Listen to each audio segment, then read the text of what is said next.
Good morning, everyone. I'm Alameda County Supervisor Nate Miley. I still have my mask on, so I'm going to be taking that off so you can better hear me this morning, but good morning. Welcome to the inaugural Illegal Dumping Conference. This is a tremendous undertaking that we are putting on today. And, you know, we have over 600 people who have registered for the three-day conference from throughout the state. And I'm very pleased that we have participants from the industry, from governmental sectors, from the private sector, from community-based organizations and other concerned citizens and parties. So this effort to try to address illegal dumping is something that affects us all. It has no boundaries. Illegal dumping, as one of my supporters says, is a crime against the community, and we need to address it because illegal dumping affects rural communities, it affects suburban communities, and it affects urban communities. So I'm really pleased with the Illegal Dumping Task Force for hosting and putting on today's conference and my efforts to try to spearhead this with my staff. So once again, welcome you all to our inaugural Illegal Dumping Conference.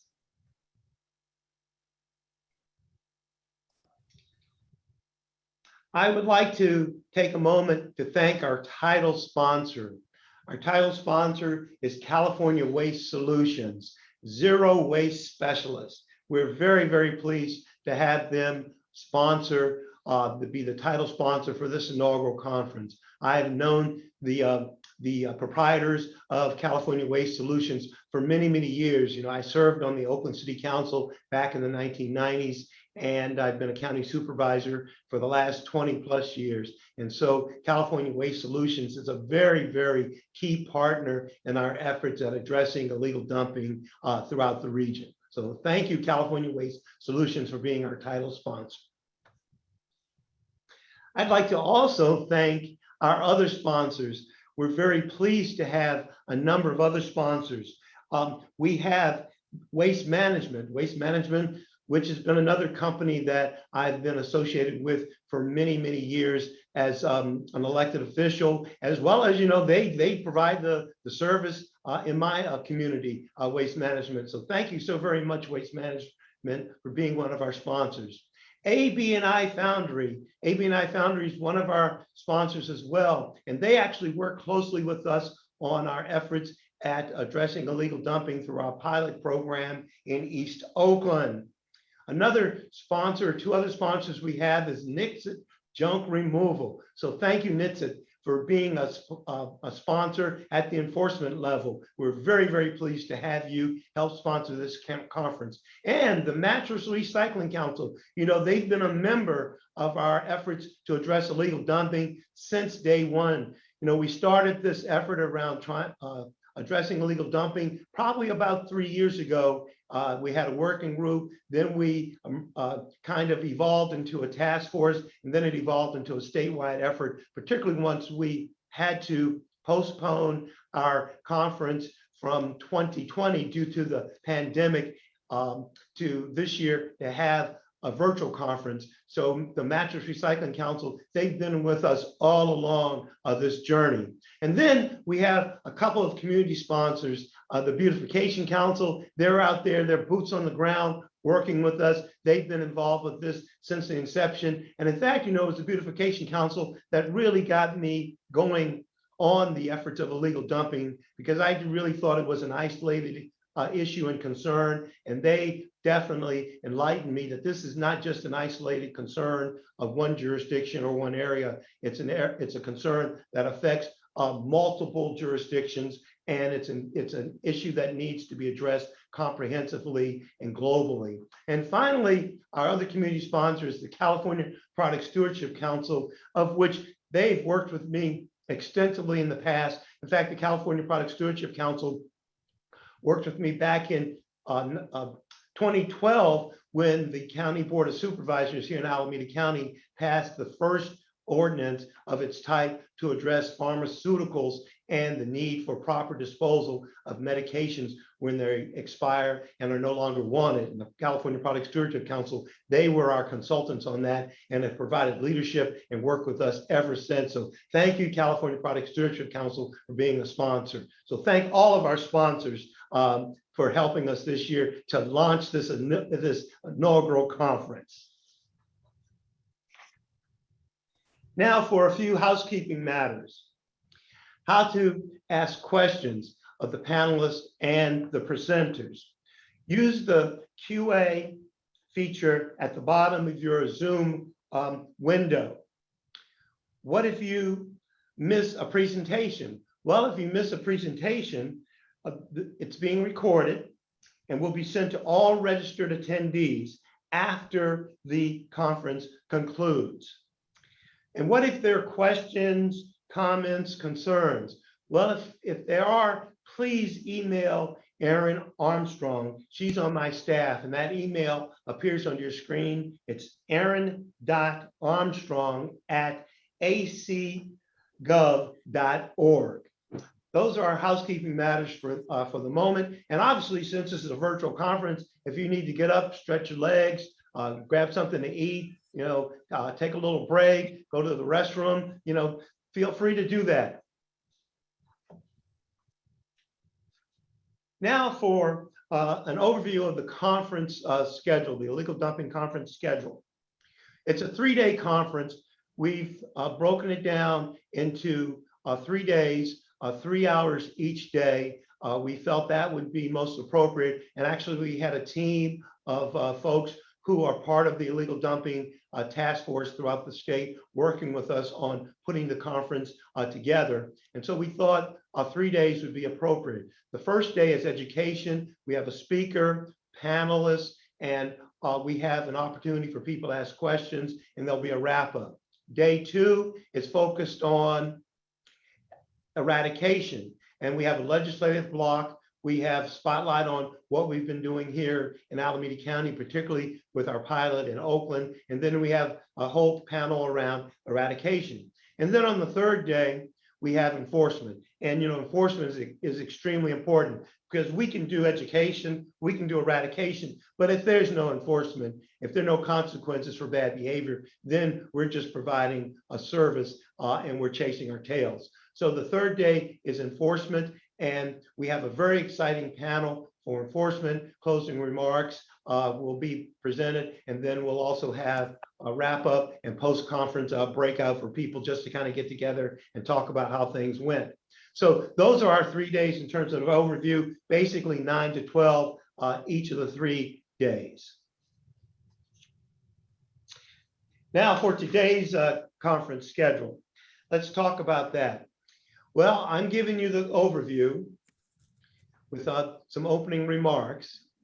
And I will also introduce our keynote speaker this morning, who will be the District Attorney for Alameda County, the Honorable Nancy O'Malley. She will be our keynote speaker. And Nancy, her office has worked very, very closely with us on our efforts at addressing illegal dumping. We could not have done this without the District Attorney's Office, as well as the Alameda County Sheriff's Department working with us on the enforcement end. Then we will have an introduction to the 3 E's. We'll have an opportunity to take a break. And even though these things are broken into 15-minute segments, things might go a little longer or a little shorter, but we'll keep things moving along. And then we'll have a block around education, and it's an exciting block of education panelists and speakers to introduce education, talk about the proper disposal of resources, how it'll also hit on working solutions and things that we do with young people, how they can get engaged as well. And we'll also look at the social disorders in terms of how illegal dumping is an indicator of social disorder. And trust me, it definitely is. And then we'll have a panel discussion that'll talk about upstream solutions as well. So we have a full first day focused on education. And then at the end of the first day, I'll do a quick wrap up. So that's kind of our first day. We hope it meets your needs, your desires, and I hope you find it informative. So once again, thank you for joining us this morning for the kickoff of the inaugural Illegal Dumping Conference. And I really want to just thank my office, and particularly Aaron Armstrong, for spearheading this, working with all of the committee to make the conference happen.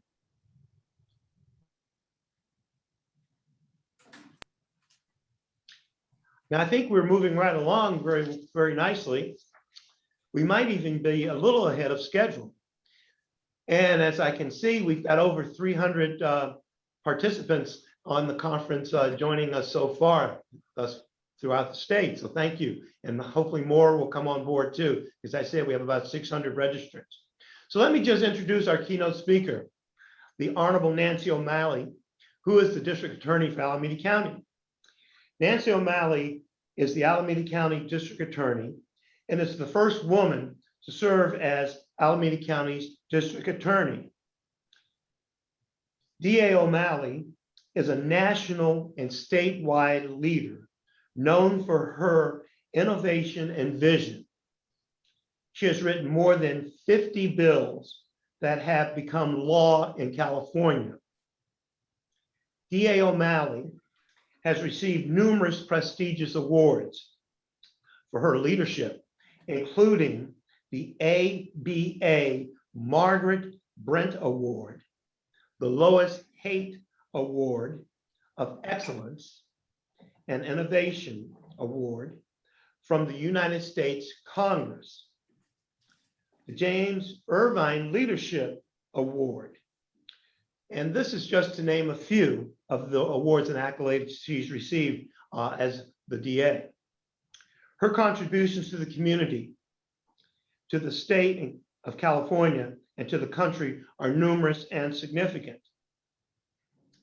You know, I've known Nancy, DA O'Malley, for many, many, many years, and I constantly say she's on the cutting edge, doing many, many things, working with the county, working with her colleagues in the law enforcement community, both locally and throughout the state, just taking on any number of initiatives and at the forefront. So I'm really pleased once again that her office is working very, very closely with us on illegal dumping. And as I said, quite frankly, we couldn't have achieved the success we've achieved without her support and that of the Alameda County Sheriff's Department. So DA O'Malley, the floor is yours.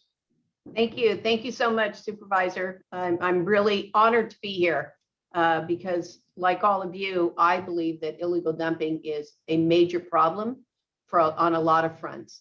So first, I do want to start by thanking Supervisor Nate Miley for organizing the efforts to stop illegal dumping in our county, in Alameda County.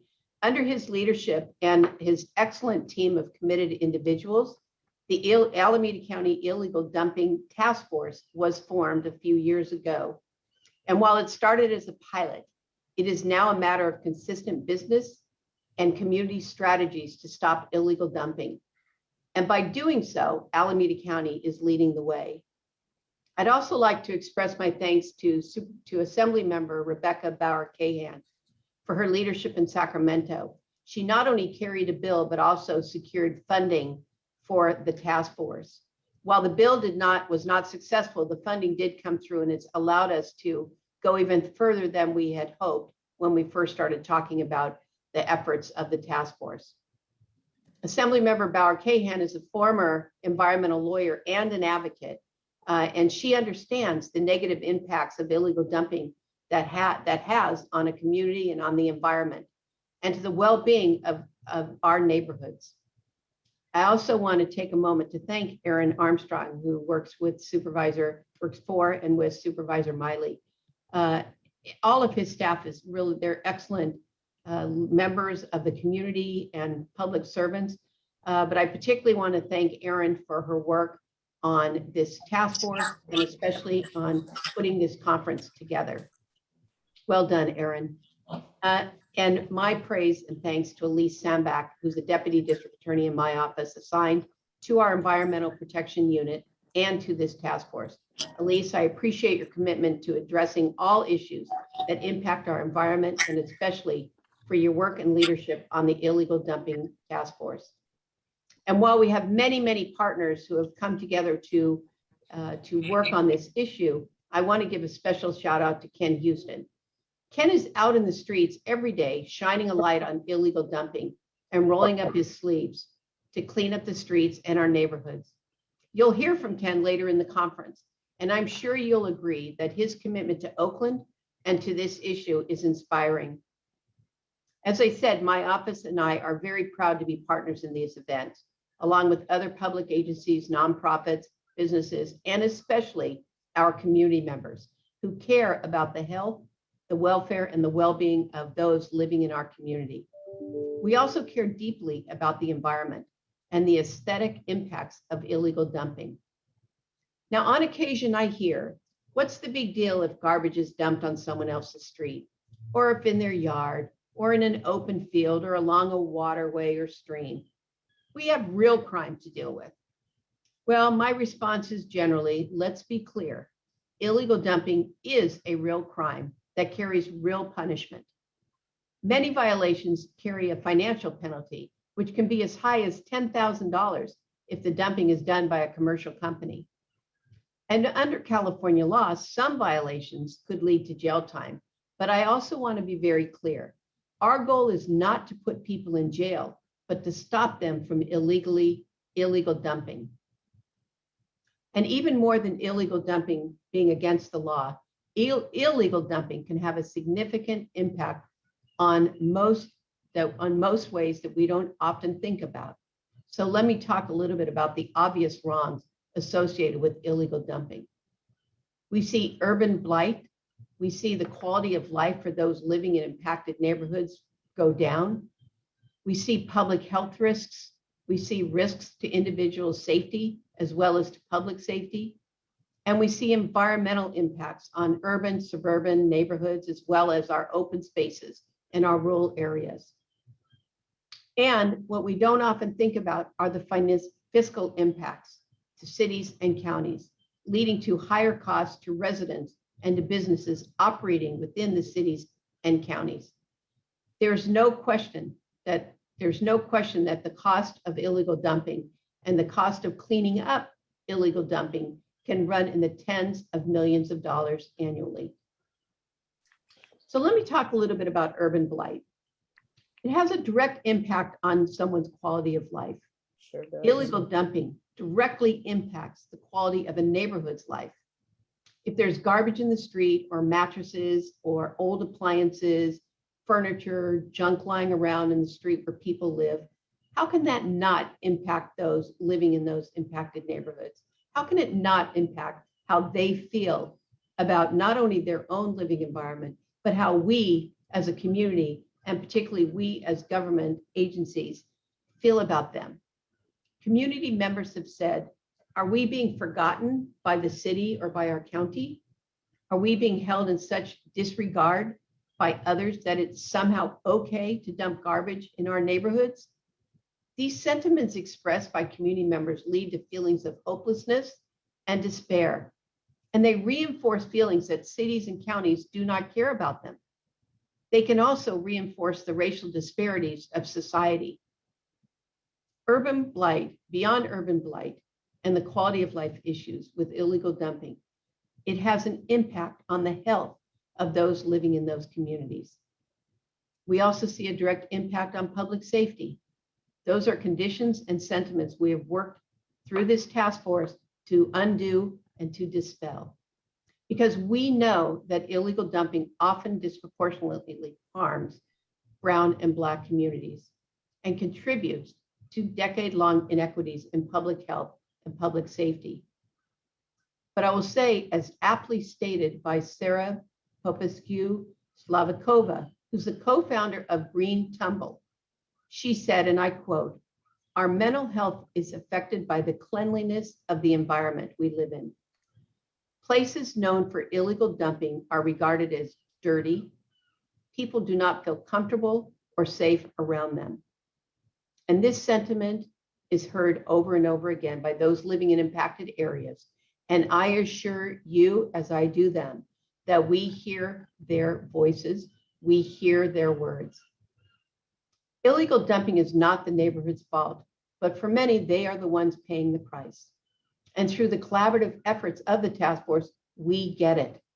We are bringing resources to impacted neighborhoods and to those living in the neighborhoods.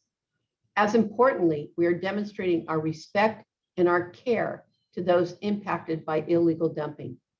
We are visible and vocal about our efforts to curb and stop illegal dumping. Our successes have increased as community members and those living in impacted neighborhoods and communities join forces with us. They are empowered, and so are we. More and more, we are working with those living in impacted neighborhoods. And one example of that is that my office has installed cameras on private homes to record and catch the wrongdoers, especially the businesses who are doing the illegal dumping. Now, these cameras don't always capture the person dumping if they are doing so at an angle where the camera doesn't capture it. But when they drive away or they drive by, the cameras are capturing them. I'll say also that the Alameda County Sheriff's Department has provided a strong presence in affected communities. They seek and patrol and issue citations to the wrongdoers because, as Supervisor Miley said in the beginning, enforcement is a critical component of stopping illegal dumping. If someone thinks that they can simply dump and get away with it, they will continue to do so. The Sheriff's Department is as strong and has been a critical partner to this task force. Another way we have partnered with the community is through organizing volunteers to clean up the dumped items. Teams spend weekends cleaning up neighborhoods. Not only are we cleaning up the neighborhoods, but it's a very visible and a very real way to put action to our words, to manifest our activism, and to bring our attention to the impacted neighborhoods and areas in our communities. And as a result, more and more individuals in those communities that are impacted are speaking up and joining the fight against illegal dumping. For many, they know that we are fighting together for their right to live in a clean and healthy community. We also know that illegal dumping poses significant public health risks to those living in certain neighborhoods where illegal dumping occurs. Garbage of all sorts either are or eventually will become cesspools of disease. Because you see, when materials such as food garbage, hard surface materials like appliances or mattresses or other materials are disposed of through a refuse center, the materials are treated in a way that airborne disease or toxic waste matter is contained. The ground is treated, the piles are treated, the harm is reduced. But those same materials dumped on the streets or in a field or near water or areas where trees and plants and the like do not have the same treatment. The result can lead to all sorts of health risks and impacts, starting with our pets, dogs and cats, who interact with us all the time, may get ill after eating trash that's left in neighborhoods or in open space. But we realize that one of the biggest risks of illegal dumping poses to human beings is illness. Because sites where trash is just sitting out are breeding grounds for insects like mosquitoes and flies, but also for animals that carry disease like rats and skunks, raccoons and opossums. These insects can carry life-threatening illness and disease to humans. Not so uncommon are dumping old mattresses and other fabric furnitures or appliances, such as refrigerators, washing machines, dryers, or other appliances. These products are being dumped in areas where children play and where people want to congregate. But we know that mattresses and other fabric furniture carry bugs like bed bugs or other diseases that are easily passed from one person to another. Other adverse health risks come into play when dangerous chemicals like automobile fluids, household cleaners, industrial waste, or appliances containing chemicals such as refrigerators and tires are left and are toxic to humans.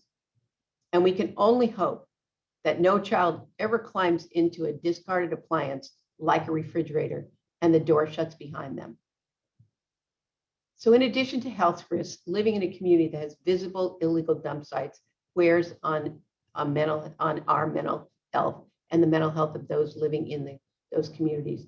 As a society, we now recognize the negative impacts that life circumstances can have on someone's mental state, and how mental health challenges lead to other conditions such as depression, physical manifestations, and other mental health disorders. And it leads to overall hopelessness. My office has studied a lot about hopelessness and the impacts of hopelessness has on the lives of people and what we can do to help people find hope. Hopelessness, depression, malaise, these are all conditions that exist even when people don't recognize them in themselves. And what we have seen and what we know is that as we clean up neighborhoods, as we empower communities to take action against illegal dumping, and they see us care the same as they do about their lives and about their homes, we see people's pride in their community return, people's well-being and mental health improve, even the property values increase. And these are all factors that affect how people feel about where they live. I've talked a little bit about the impacts on those living in certain areas where illegal dumping occurs, but I will say that my office, as Supervisor Miley said, has a very engaged environmental protection division. Deputy District Attorney Elise Sambach is assigned to that division and has also done a great job on the task force, because we see illegal dumping as a major environmental issue. Aside from being an eyesore, illegal dumping wreaks havoc on the environment.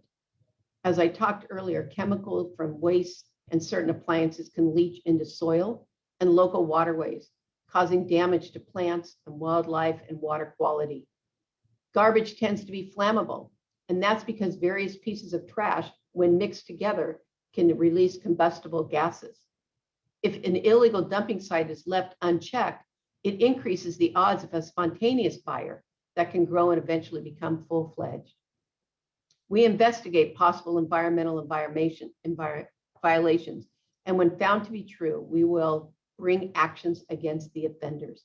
And those actions can be criminal, but we also have the ability to bring people into civil court where they can be fined and pay big fines for the damage that they're doing to the environment. Because we fight to ensure that all residents in Alameda County and throughout our state have the right to drink clean water, to breathe clean air, and to live without fear of poisonous contaminants that are harmful to our health, that are found in our water, our air, or products we use. Now, the last point I want to make is an important one that impacts all of us. Did you know that governments spend, like I said, tens of millions of dollars annually removing illegally dumped materials, and private property owners and businesses are the ones who are paying that cost, financial cost? So there are so many aspects, negative aspects to illegal dumping, but there's so much positive action that's being taken under the leadership of Supervisor Miley and the task force and across our state as well. So we're all here to address this issue of illegal dumping. While there may not be one solution to prevent illegal dumping, there are plenty of ways to help combat this issue. Through the Alameda County Illegal Dumping Task Force, we have adopted an effective strategy which will be discussed in a few minutes and in greater detail. And those are the 3 E's: educate, eradicate, enforcement. So in closing, I know those of you here today have thought about this issue, the impacts and the solutions.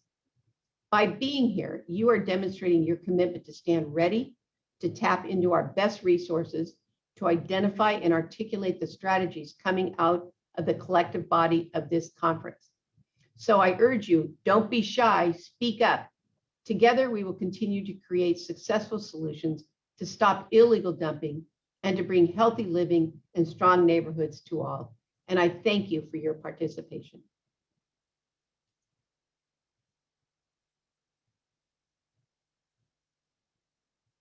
Okay, thank you, DA O'Malley.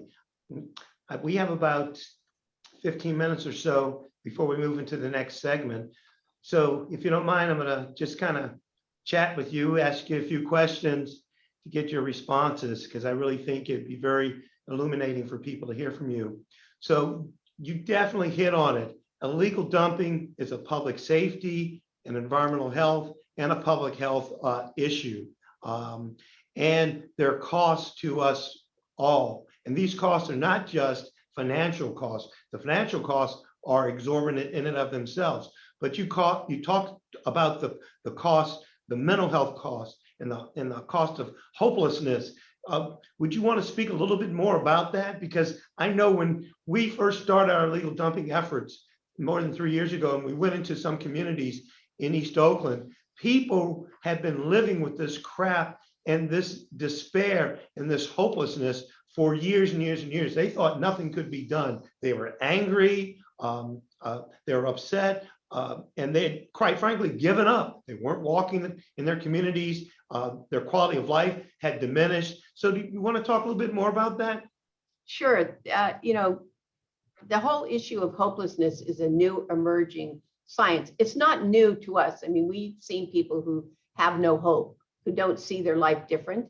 But there's actually a science of hope now. And I'm proud to say that people from the Alameda County Family Justice Center, clients and children who have witnessed violence, have been involved in violence, and came to us with no hope of their life ever being different, participated in the research. So there is a science of hope, and we know how to measure hope now. And Supervisor, when you talk about going into the communities 3+ years ago, and finding just so a malaise or just feeling like nothing will ever be different, and nobody cares about us, we're sort of isolated in this area. That's the definition of hopeless. And hopelessness can cause physical manifestations also, just like depression does and other issues. So as the task force, and I use this specifically as an example, as the task force formed, as people saw us coming into communities, as more and more people joined us, and that was the start of hope rising. That was the start of people feeling like we're not the forgotten ones. And a lot of what we do through the task force is not just clean up their streets and plant trees and other beautification, but what we're also doing is showing them that we care about them, that we are with them, and that we want their lives to be as well as we want for ourselves and our families. And so that transition from hopeless to hope, from hopeless to hope, is quite noticeable and quite measurable. And I can see it, you can see it when we're out on the street. More community members are joining in, there's more attention on this issue, there's more enforcement on this issue, and all of that just adds to someone's feeling like they matter in this world. They matter to this community. Their health and safety and quality of life matters to all of us. Mm-hmm, mm-hmm. And would you say that illegal dumping, because I know Ken Houston from the Beautification Council, he has described illegal dumping as a crime against the community. Would you share in that sentiment? I do. I think that when individuals or businesses think it's okay to go dump their garbage in a particular neighborhood, or dump their mattresses. I mean, this, as I said, many of these items are incredibly dangerous to the people that are affected by that when they're out on the street. But it's a statement that's being made, and through the task force, that statement has been transitioned into a statement of support and love and care and respect and dignity. But before that, the crime against it is that, who cares about this neighborhood? Nobody's going to do anything. They don't care about their neighborhood. I don't care about the neighborhood.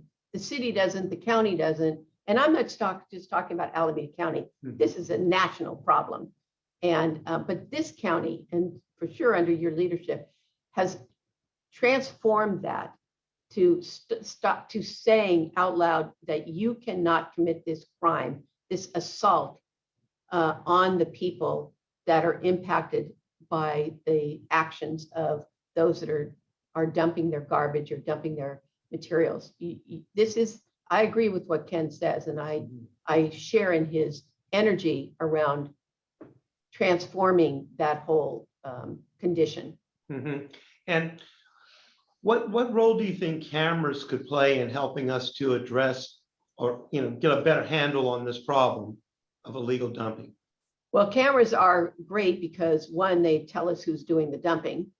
And they may not identify an individual by their site, but if it's a truck, if it's a business, because, we know that a good portion of illegal dumping is done by commercial organizations. And, they've got logos on their trucks. They've got, we can get license plates if it's captured on a camera. But cameras are also a great deterrent, because someone's not going to go and commit a crime if they know there's a camera that is potentially filming them doing the crime. And so I think cameras are a great deterrent, but they also help us identify the people who are doing the illegal dumping. And Supervisor, one of the important things that we're doing with those that get caught and cited and cited for their illegal dumping is that we're sitting down with them and we're building that. We're talking about the impact of their actions, the human impact, the health impact, the environmental impact, and trying to educate and sensitize them so that they don't just pay a fine and continue doing it. They then have a better appreciation of what their action is doing, the assault that they're committing on the community and on our environment that affects all of us. Mm-hmm. And I know we'll get more into cameras on Friday through the enforcement. So Nancy, how long have you been the district attorney here in Alameda County? I've been doing this for 11 years now. And you've been in the DA's office for how many years? 36. 36. It's been a career. All right. And one person raised a question, how does your office go about the enforcement efforts?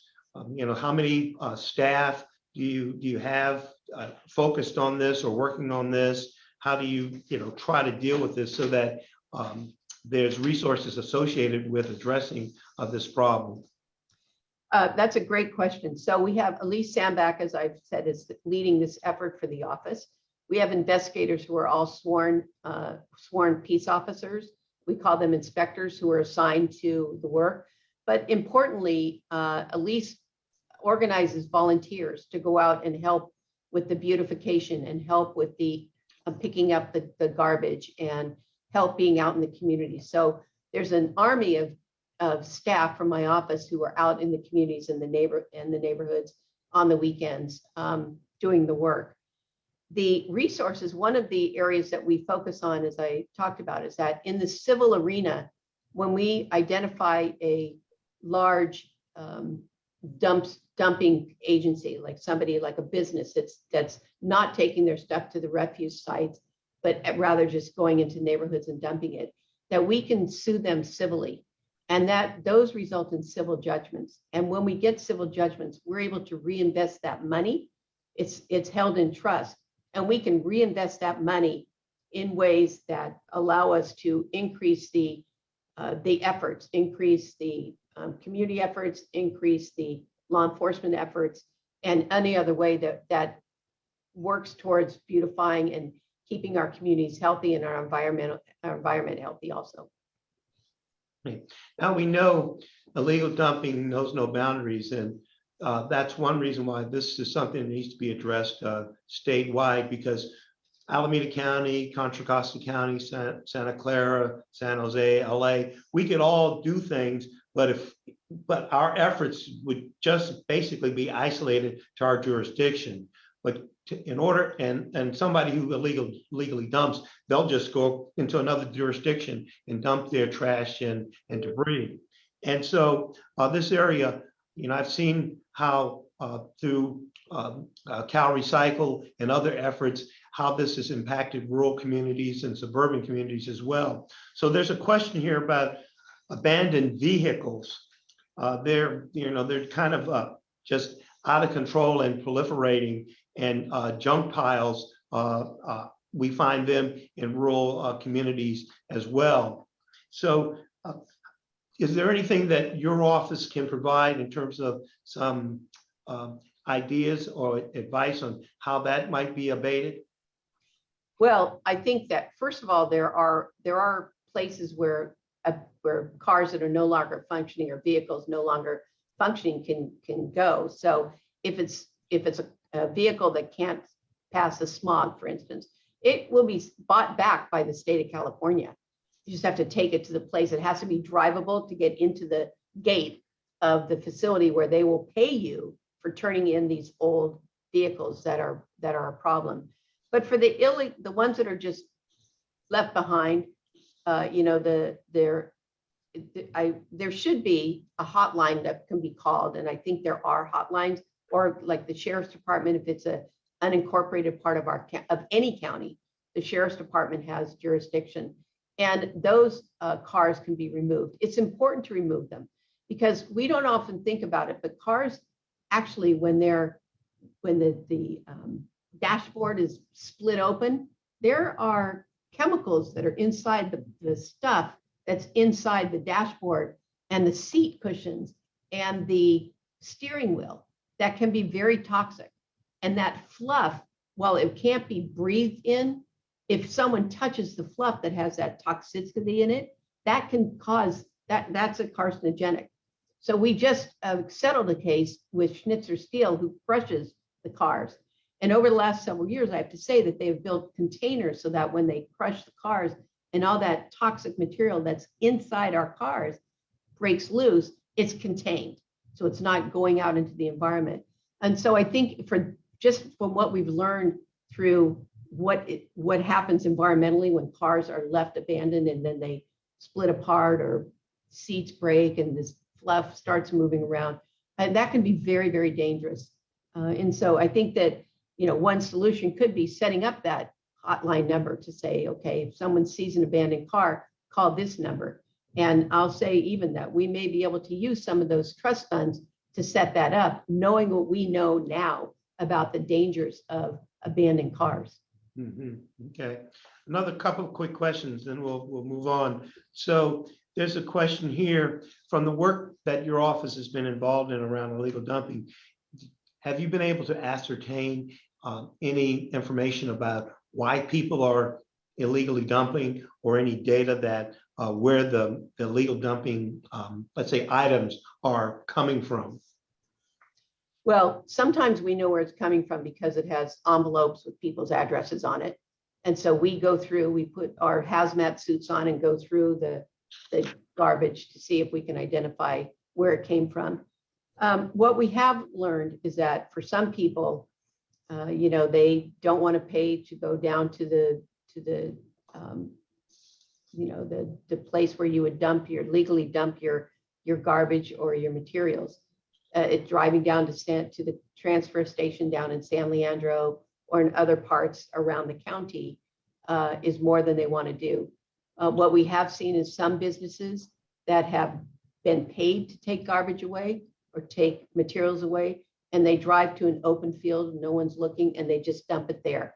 So they're now making money off of not only hauling it away, but not having to pay the fee at the transfer station to dispose of it legally.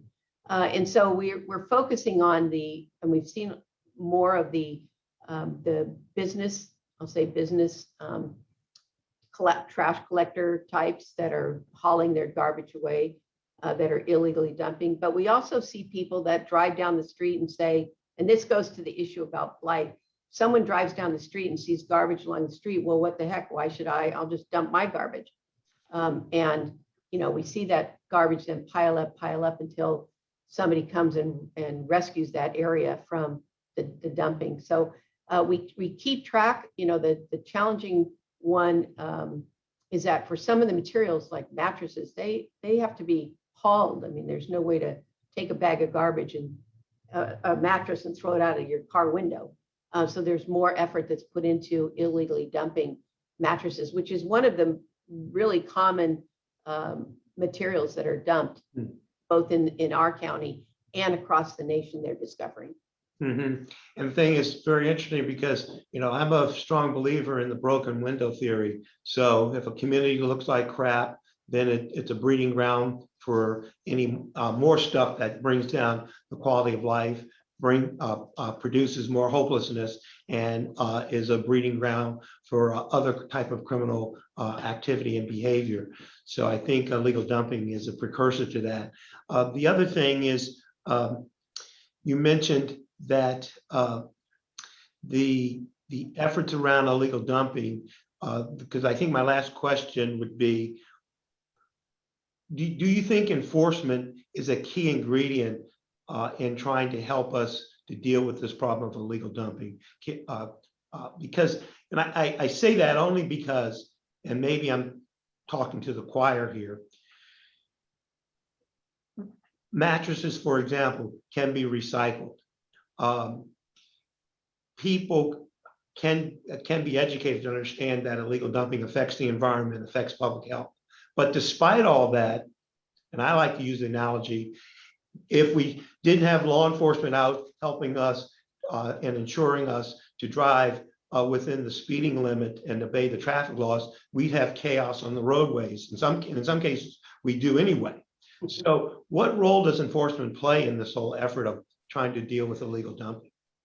Well, for one thing, and you said this in your opening remarks, that if there is an enforcement, then people have no consequence, and there's no consequence for doing it, they'll continue doing it. And so there has to be a stop. And as I point out that, enforcement doesn't mean go to jail. I mean, it could, but that's not our goal. Our goal is to stop illegal dumping. And if we don't use our enforcement powers, and again, by enforcement, it is sitting down, doing almost like a restorative justice to talk to people about the impact they're having. But I think, Supervisor, another point that often gets overlooked is that people that live in the community are entitled to the same services if they live in parts of our city versus another part of our city, or part of the county versus another part. They're entitled to know that the enforcement, the healthy protection that is given by law enforcement around their safety and their health, they're entitled to the same service as everybody else is. And I think that for many people, before the task force really was put together and we gave so much attention to this, I know in talking to people from the community, they felt like they didn't have that service that they were entitled to. They felt like other parts of community were getting a lot of good service, but they weren't getting any. And I think that it's a really strong statement to our entire community, our entire county, that everybody deserves to live in a healthy, clean, safe environment. Mm-hmm. And I'm glad you ended with that, because there's been a lot of emphasis these days on equity. That seems to be the popular word these days, equity. And I think you hit on it really hard. All communities are deserving of the same level of quality of life and aesthetics, and to live in and to be assured that there's appropriate equity for their communities, and it's just not disproportionate to one area or another, regardless of whether it's the inner city, whether it's a rural community, suburban community. Everybody deserves the same level of quality. So I just want to thank you for talking with all of us this morning, sharing your insight. I know there were a number of questions that came up, and I tried to present a number of those questions to you based on some of the attendees, what they gave me. So thank you so very much. And what I'd like to do real quickly before I pass it on to Aaron is I just want to remind people, in terms of the housekeeping, how to ask questions. Use the QA feature at the bottom of your Zoom window. If you miss the presentation, the conference is being recorded, so all registered attendees can receive the recording. And then if you have questions, comments, or concerns, email aaron.armstrong@acgov.org for questions, concerns, and comments. So once again, thank you, DA O'Malley. And what I'd like to do now is turn it over to Aaron Armstrong from my office, who's going to speak about the 3 E's: eradication, education, and enforcement. Aaron has worked for me for a number of years as a graduate from Mills College, as her master's, and is doing an excellent job. And Aaron's wife is expecting pretty soon, so she's going to be a mother. So Aaron, floor is yours. Thanks, Supervisor, and go Cyclones. And DA O'Malley, thank you very much for that keynote. There are a couple of questions in the Q&A feature that I left for you. So if you have a moment to stick around and provide an answer to some of those questions, I'm sure our guests today would greatly appreciate it. So as I mentioned, my name is Erin Armstrong, and I'm the Special Assistant to Alameda County Supervisor Nate Miley. And for the last 2 years, I have helped to spearhead his efforts on illegal dumping, including the Alameda County illegal dumping pilot. That's the slide. Thank you. Now, for this pilot, we use a strategy called the 3 E's, which is education, eradication, and enforcement. And you'll hear a lot about these different pillars of this strategy as we move throughout the conference. Now, I'm sure many of you are familiar with the idea of a keystone. A keystone is what holds a bridge together that's made out of stone.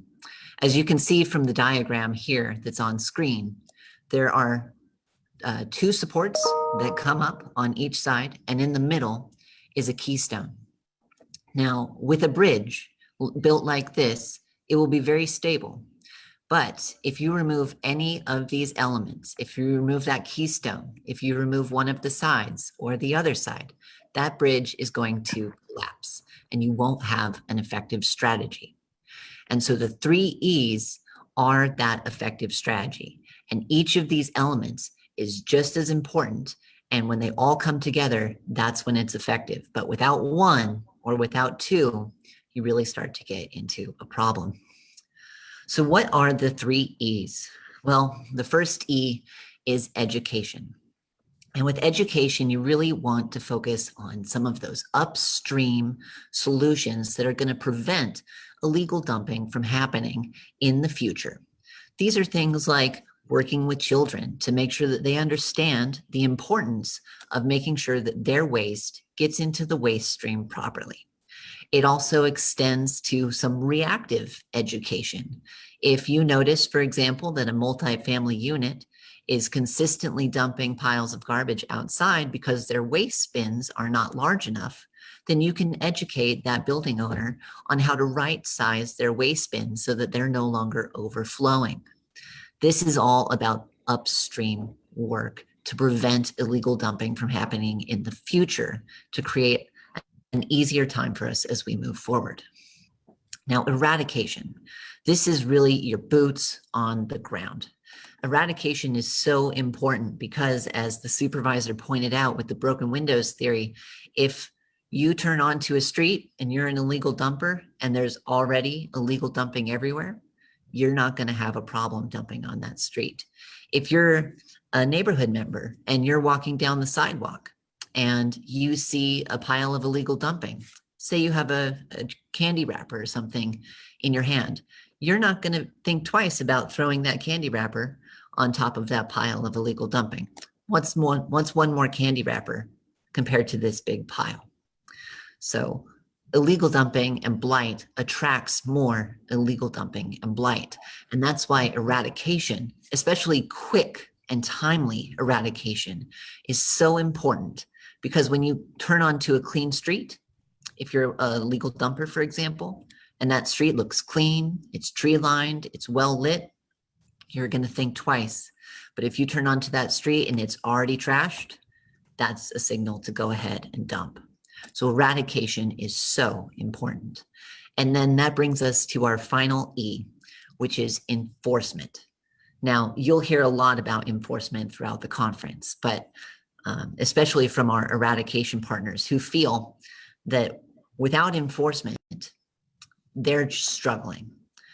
Enforcement is really the way that we hold dumpers accountable for their actions. There needs to be the feeling that there are consequences for inflicting the crime of illegal dumping on this community. And we're not talking about throwing somebody in jail and throwing away the key, especially if it's just a little bag of garbage or something like that. But what we do want to do is we want to catch them, let them know what's going on and what they did was wrong.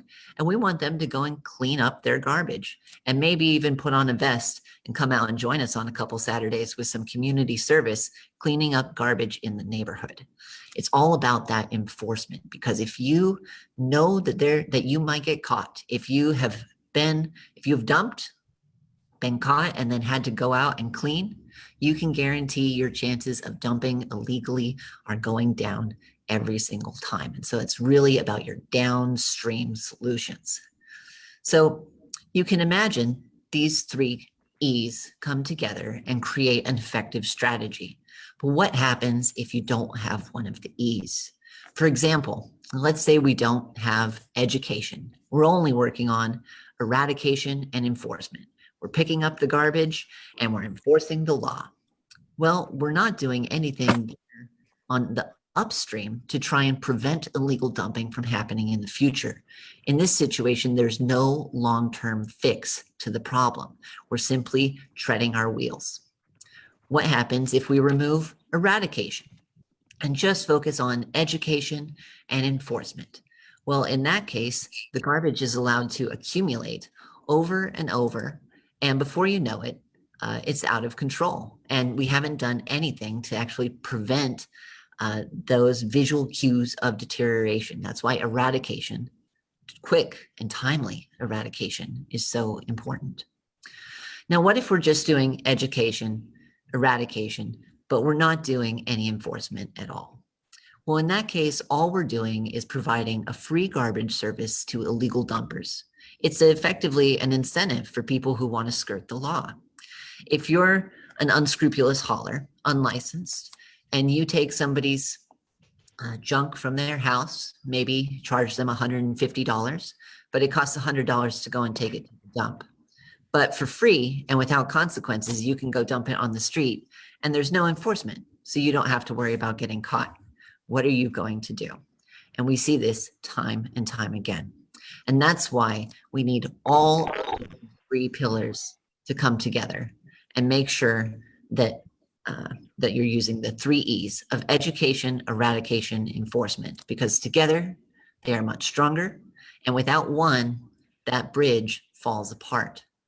The other piece that we feel is so important about these strategies is it not only addresses illegal dumping when it happens, it addresses it upstream as well as a preventative tool with education, and it addresses it downstream as well with the actual consequences that are related to enforcement. So we believe this is a comprehensive strategy. We've used this strategy for the last 2.5 years. Sorry, please mute yourself. I'm going to do a quick walkthrough. I wanted to share that it is. Thank you. So we've used this strategy for the last 3 years in our illegal dumping pilot, and we have transformed multiple neighborhoods in East Oakland from a state of being dumped on every day to now beautiful, clean streets that people are walking their dogs and kids down. And we've done it through the three E's. Now, the conference is going to go very in-depth to the three E's. As you'll notice when the supervisor went through the entire conference schedule, we have each day dedicated to one of these three E's. Today is Education Day, and we're very excited to go deep into what it means to do that education work, focusing on the upstream solutions to illegal dumping. Tomorrow, we'll dig deeper into eradication and really get into what it means to be boots on the ground, cleaning the streets. And then on Friday, the final day of the conference, we'll go with our enforcement day, and we'll learn all about the different aspects of enforcement, whether that's code enforcement, law enforcement, the district attorney, or even community-based enforcement by just holding your neighbors accountable. It's a very deep topic, and we're looking forward to getting into each of these strategic areas as we move forward. So once again, I just want to remind everybody that if you have questions, you can use the Q&A feature down below. Let's go to the next slide, Maylene. And right now, what we're going to do is just take a brief 5-minute break. We know that these are long days. You're here for 3 hours a day for 3 days in a row, and we really appreciate you being here. But why don't you take the next couple of moments to grab a drink, grab a snack, make sure that you're comfortable, use the restroom if you have to, because this break is brought to you by Waste Management. After this break, and again, this is only 5 minutes starting now, so be ready to come back. We will jump right in to our illegal dumping education block. From there, we're going to hear from speakers regarding an introduction to the concept of education. What does education mean? Why is it so important? We'll then learn about best practices for online disposal tools from our partners at StopWaste, who've developed an online disposal tool to help you understand where to properly dispose of those hard to dispose of items. Things like batteries, couches, paint, oil, all of those difficult items that you can't just throw out with your weekly garbage, and which we see end up on the street as a result. We'll also hear about working with students on that upstream work and really dig into what it means to do that work with youth and how that's going to impact us as we move forward into the future. Following our partners at StopWaste, we're very excited to welcome Amory Brandt to present on her master's thesis, which focuses on illegal dumping as an indicator of social disorder. Now, if you're a member of the Illegal Dumping Task Force, you may be familiar with some of Amory's work. And for anyone who's not a member of the task force, you can feel free to email me to join the task force. My email is Erin, that's ERIN, .Armstrong, ARMSTRONG, @acgov.org. And we'd be happy to add you into that task force. We meet every third Thursday from 9 a.m. to noon, and we discuss important topics around illegal dumping. After Amory's presentation, we're very excited to host a panel with some of our experts on education focused on upstream solutions to illegal dumping. And following that, we will have a wrap-up of the day by Supervisor Dave Miley. So I'm just going to remind everybody, we're on break right now for the next 2.5 minutes. Time is winding down. Please make sure you're grabbing that drink, grabbing that snack, finishing up everything you need to do.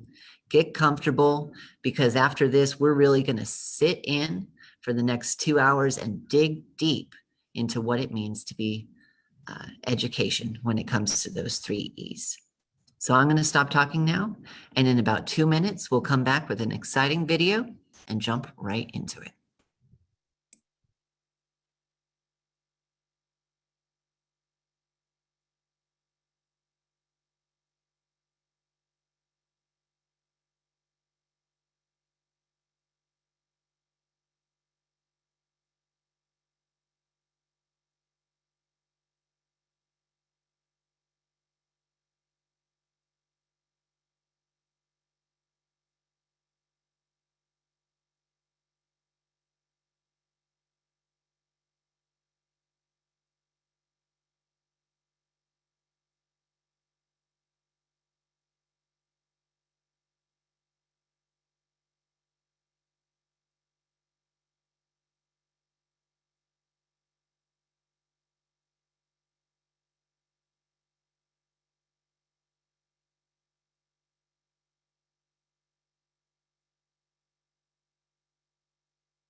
The break will be ending in 1 minute. The break will be ending in 1 minute. Please finish grabbing your snack, your drink, and make yourself comfortable as we get into our education block.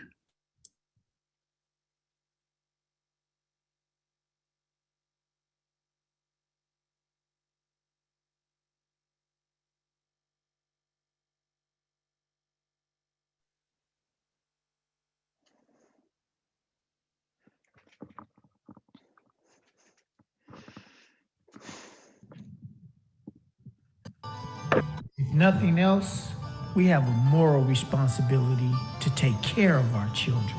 Our children have many, many obstacles. they have social media, they have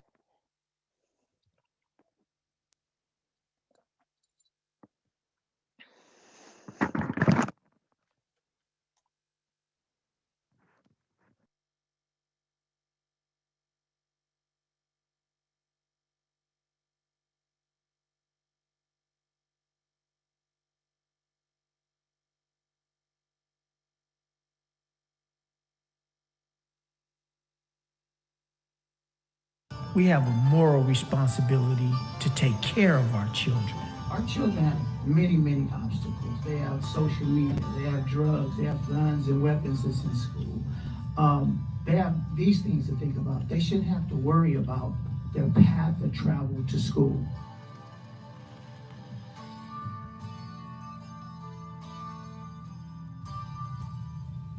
Our children should be growing mentally, physically, and enjoying life.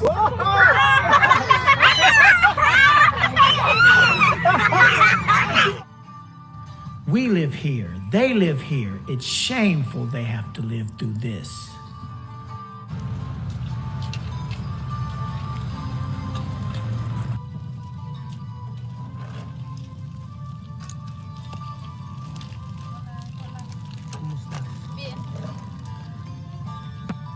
Imagine you walking with your little brother or siblings like that, and you have to walk through this, and like you can literally get hit by a car because these roads are like really dangerous, and they be passing really fast through here, and they act like kids don't pass through here.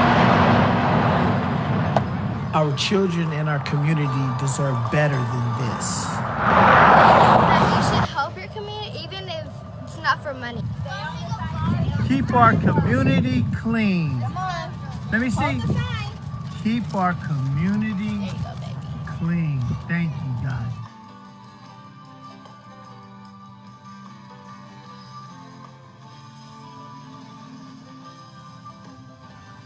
Let's go, let's go, let's go, let's go, let's go. Be careful with the traffic. Be careful with the traffic.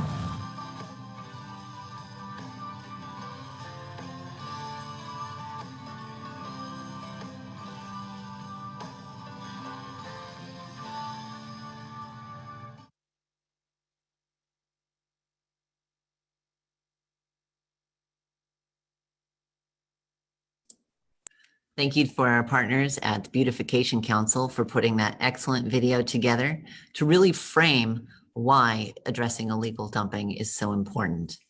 It's now my great pleasure to welcome the team from StopWaste to the inaugural statewide conference on illegal dumping. I'd like to welcome Jeff Becerra. Jeff Becerra joined StopWaste in 2010 and is responsible for overseeing the agency's media and communication efforts. He has more than 25 years of experience producing environmentally beneficial public outreach programs for businesses, residents, and schools. Before coming to StopWaste, Jeff was a senior public information representative at the East Bay Municipality Utility District, or EBMUD, and director of marketing at Rides for East Bay commuters. Joining Jeff is Robin Plutchak, who is a program manager at StopWaste, where she manages the online search tool Resource, as well as advertising and social media for their food waste and used oil recycling campaigns.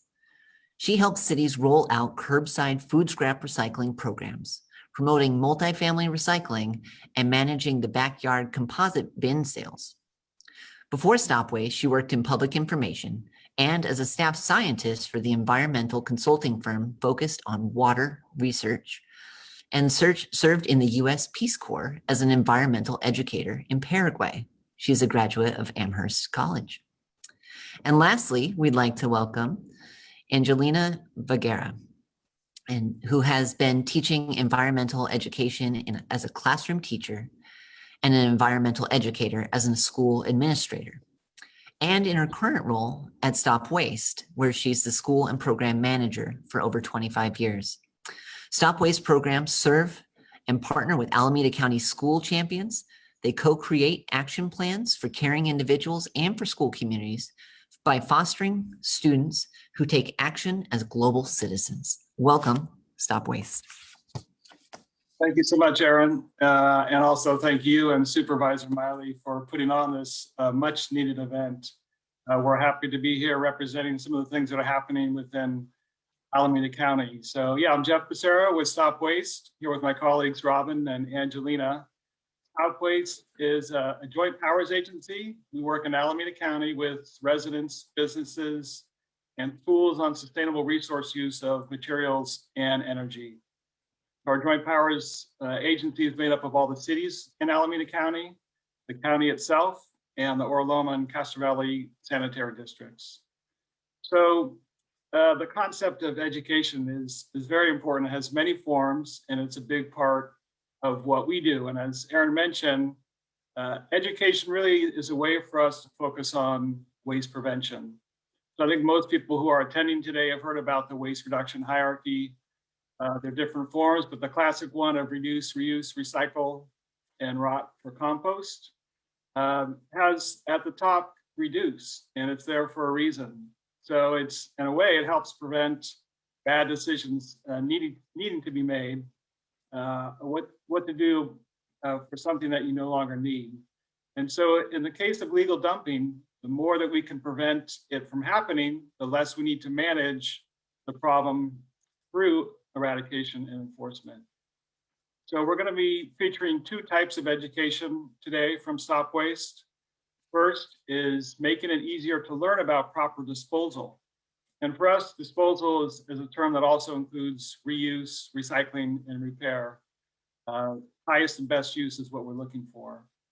The other type of education is how we work with students to help them become long-term stewards of our communities with a focus that does include litter prevention and illegal dumping.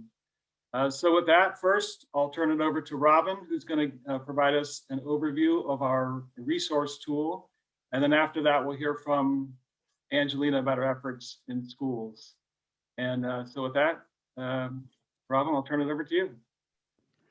Thank you very much. Thank you very much for having us here today. As mentioned, my name is Robin Pluchak, and I'm the manager of the resource tool. And I'm going to do a quick walkthrough of the tool. And I am going to share my screen. So I'm going to try that now. And please give me a thumbs up that you can see it. So does everybody see my screen? Are we there yet? Looks good, Robin. All right, thank you. So as I mentioned, my name is Robin Pluchak, and I'm sharing the tool resource. And this has been developed in-house by our team at StopWaste. It is a way to share information to our residents, businesses, and schools about how to repair, reuse, recycle, compost, and/or properly dispose of items. It has been developed in-house. I want to give major kudos to my colleagues, Chris Ross and Janine Sidran, for their innovation, industry knowledge, and hard work and dedication in helping to develop this tool. We launched it last year on Earth Day, a soft launch with our board. So it is 1 year old this week. So it is apropos that we're sharing it with you to the larger community. It shares all sorts of information, like how to dispose of things curbside. But today I'm going to focus on some of the items that are commonly that are difficult to dispose of, that may have a fee involved, that may be bulky, that are small construction projects that are frequently found dumped. So I'm just going to do a quick walkthrough. The easiest way to find the tool is to go to our website, stopwaste.org, where it is prominently featured in a couple of different places all throughout. But on the front page, you can see it, and you can start your search right here, or you can click on the logo, and that will take you to the search tool itself. As I mentioned, we launched this last year during the height of lockdown, and so we do ask people to always, we have a notification up here that we have over 1,000 different items in here. We're always updating it, but it has been very much shifting sands over the past year. So we always ask people to call first, especially if you're going to borrow a truck and load a couch to bring it somewhere. It's always better to make sure that the place you're taking it has those resources, is still accepting those materials. So there's several ways to access the tool. You can just start by doing a search, for example, couch. We'll show you furniture non-working if you wish to repair it or dispose of it, or furniture working if you wish to have donations.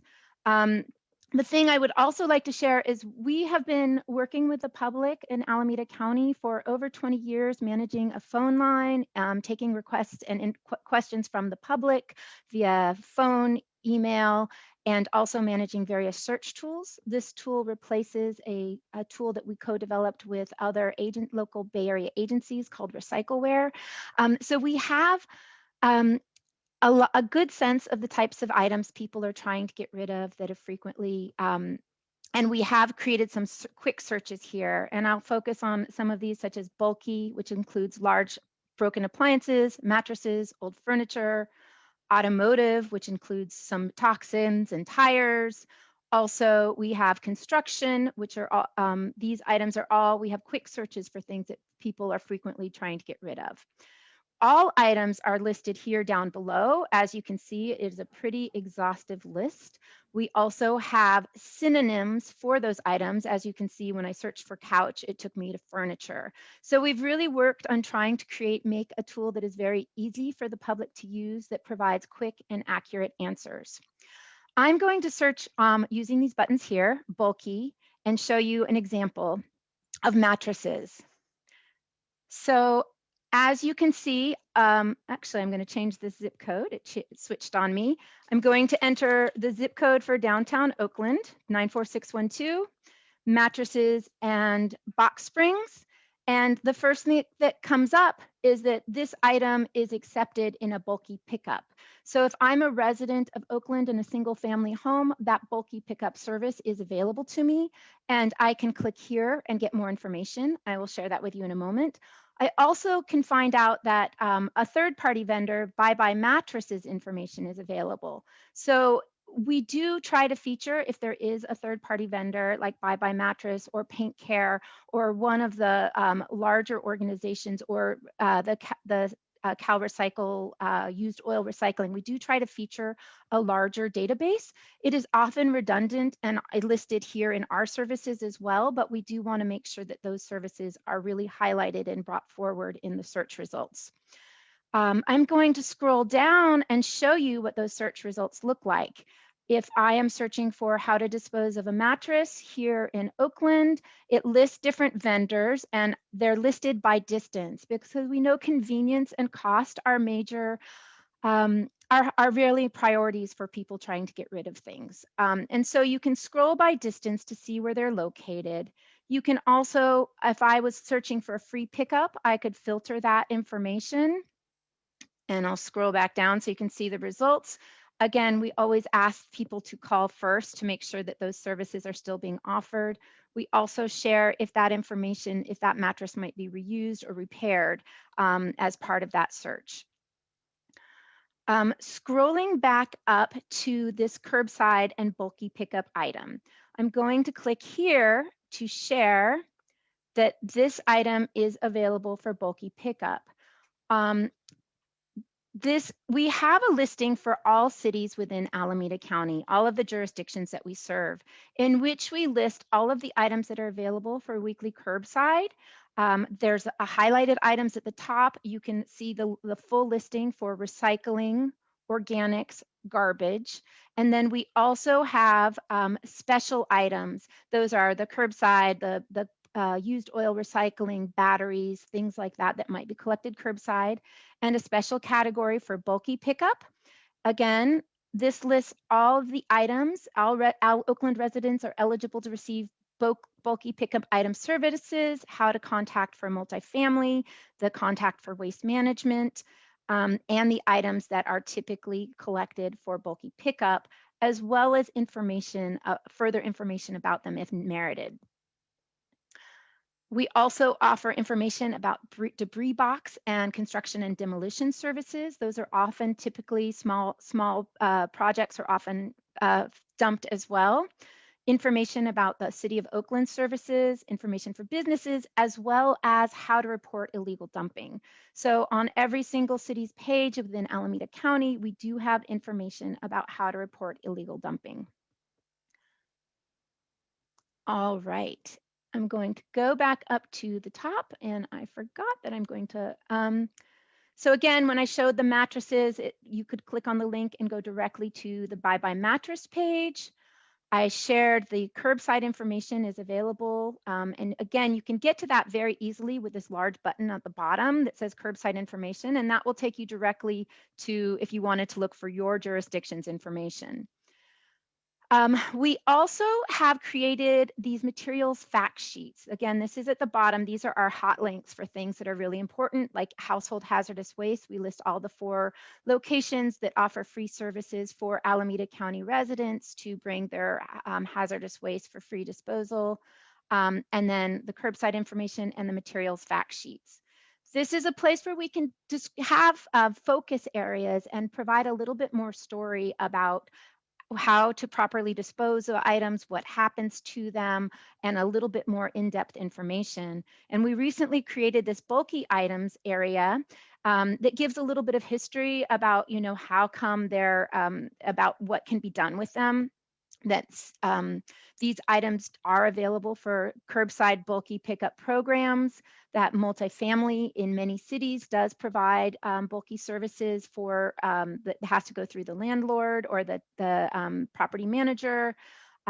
Information for businesses.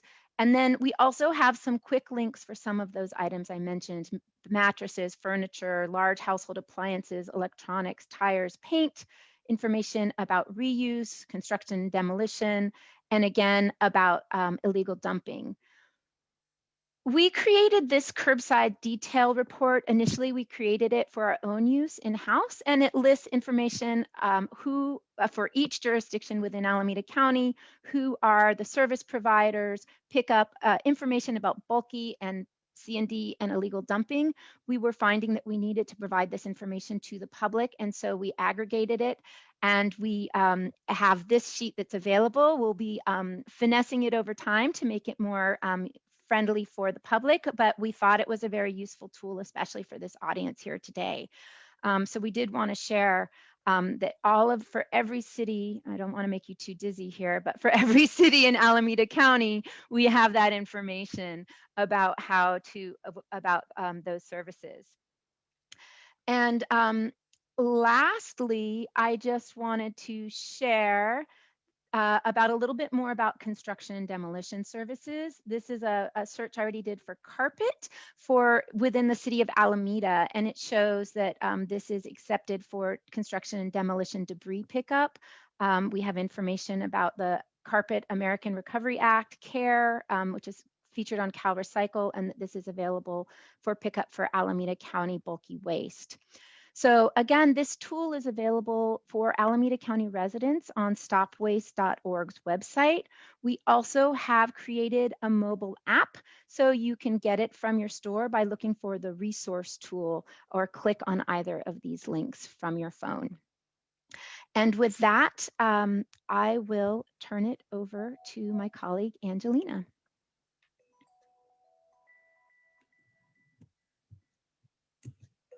And while Angelina's getting ready, I'll just say that I'm gonna I'll do my best to answer the questions that are popping up in the Q&A. Oh, I am also available to answer. Okay.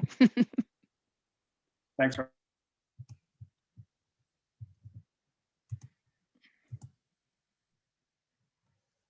Okay, well, good morning, everybody. My name is Angelina Vergara, and I am the Stop Waste Schools Program Manager, which serves 18 school districts in Alameda County. And I've been an environmental educator for over 25 years. And I'm happy to share today our lessons learned with working with schools, student communities, and our lessons learned about educating others about illegal dumping. You know, although we have shifted our work during COVID-19 with distance learning, from developing in-person tours with our partners at Fremont BLT Transfer Station and Waste Management's Davis Street Transfer Station in San Leandro, we have continued supporting students to take action at home and supporting students and schools in the rejoining for in-person instruction. Our intention is to foster a regenerative mindset where environmental and social issues like illegal dumping are not the norm. To do that, we continue to co-create resources for students from kindergarten to 12th grade to take action. So what is a regenerative mindset? For students, it's fostering our students to build environmental awareness and meaningful connections on their relationship to nature, and apply knowledge and skills to educate others on environmental issues to take action. What are we going for? So have you ever freaked out when your family member didn't take the plastic sticker off their fruit before putting it into the compost bin?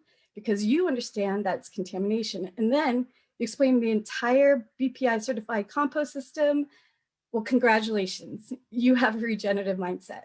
Or have you scolded your family member who forgot to use their reusable bag, and you go on to explain the millions of dollars municipalities pay for litter, not to mention the thousands of sea turtles that die annually? Congratulations, you have the regenerative mindset. So to get to that regenerative mindset, you start with educating for awareness. The younger, the better.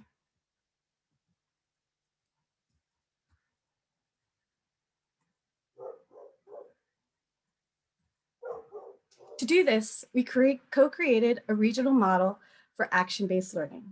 This model has proven to be successful in engaging students to take action over time. It allows us to be nimble. We can take any deliverable our agency is addressing and use this model, which allows us to take on complex social environmental issues and have students help solve complex questions like, what can we do to prevent food waste and address our county's hunger issue? And relevant today, the question of why do people illegally dump in our communities and not others? And what can we do to systematically change it? A strategy we are currently trying on is stepping back from the problem first framing of environmental issues. Instead, we're using a vision first approach. In the case of addressing illegal dumping being a problem first, we first focus on our common vision of having beautiful, sustainable, and thriving communities. This intention allows students to have a more positive outlook and in turn, the regenerative mindset we're going for. When we start there, it allows us to hold the depressing effects of environmental issues with them as they hold also a positive outlook. We don't shy away from depressing issues. The youth get it. They understand that people are dumping because of gentrification, because they may be experiencing gentrification. They understand mental illness, homelessness, unemployment, and climate change, because they are personally or have family and friends who are experiencing those same mental health issues, homelessness, and unemployment, and they get climate change. Unfortunately, staying at home, not because you're sick or because you're in a pandemic, but it's becoming a predicted pattern now where, unlike us adults who were growing up, our children have a new lexicon of smoke days that they stay home for because there's wildfires that's a result of climate change. Truly, as educators, we don't even bring these issues up. Just ask students, why do you think illegal dumping is happening? They connect the dots.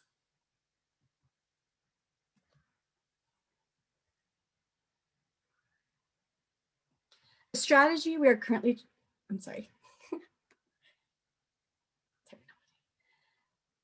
the more they construct meaning collectively around issues, the more they become ambassadors of making change in their communities.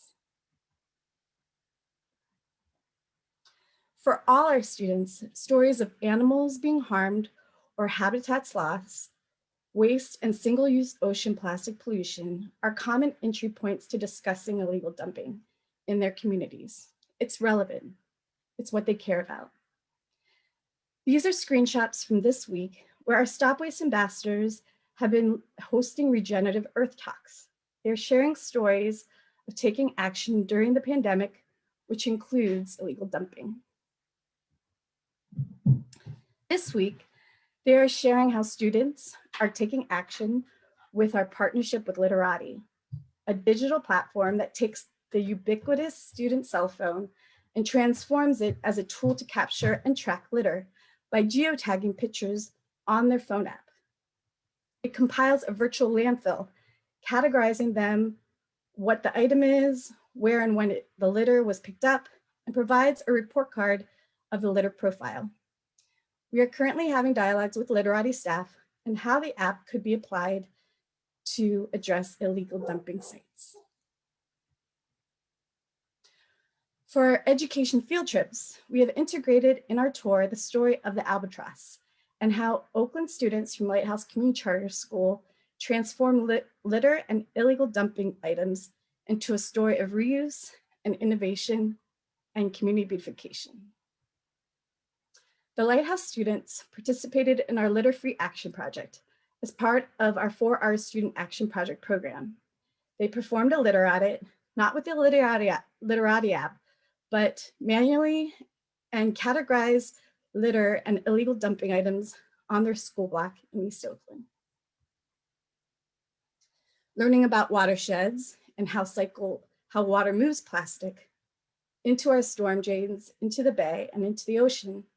They also observed real boluses of albatross, a bird in the Pacific Ocean Midway Atoll.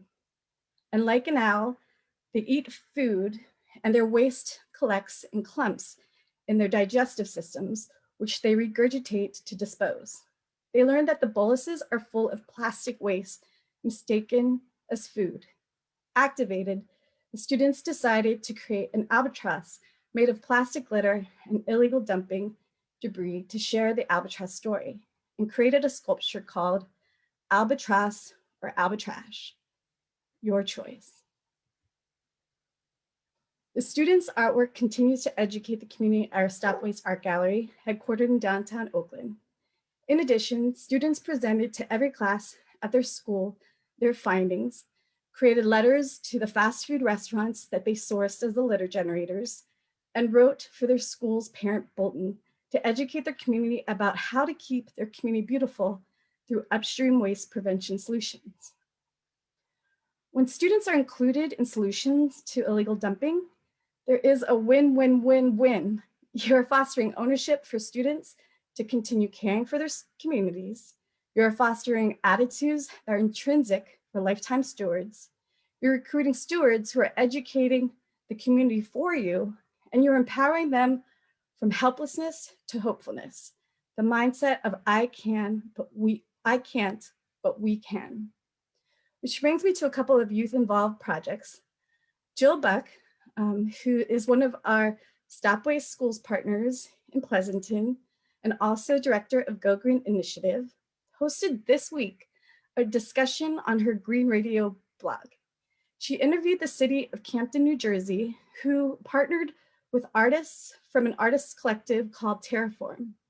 This week, with high schoolers being part of the design process, they are creating 6 monumental sculptures integrating illegal dumped items on sites at the 6 illegal dumping sites that they identified, transforming their communities from spaces of peril to spaces of hope. Also, I am proud to share, happening now, is our StopWaste school partner, David Brower Dellum Sustainable Policy Institute, has been working with our SWAP youth leaders to redesign schools to beautify creekside school sites in Oakland and San Leandro, which is also part of the Oro Loma Sanitary District. And as you know, creeks are illegal dumping sites. And like Camden, New Jersey, they are having the youth design benches along the creek made of found illegal dumping materials that celebrate the rich indigenous story of the creek, of the Ohlone, and the rich cultures of the community.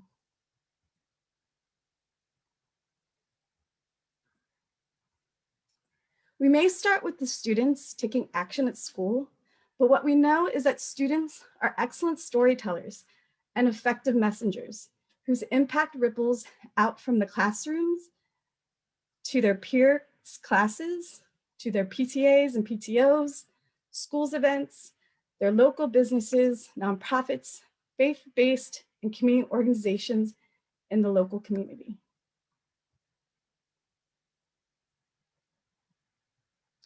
And this is a transformation that we hope to lift and continue to support in our communities, where we cultivate and foster regenerative mindsets for a thriving future for all, where our children are not reacting to issues like illegal dumping, but are part of a critical, collaborative, and creative thinking process to take action locally to solve through upstream solutions.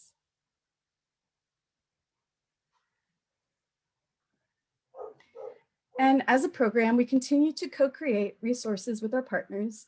We are currently developing a litter-free world edition from our Amazing Garbologist curriculum series, and we will be integrating messaging on how to take action upstream for illegal dumping.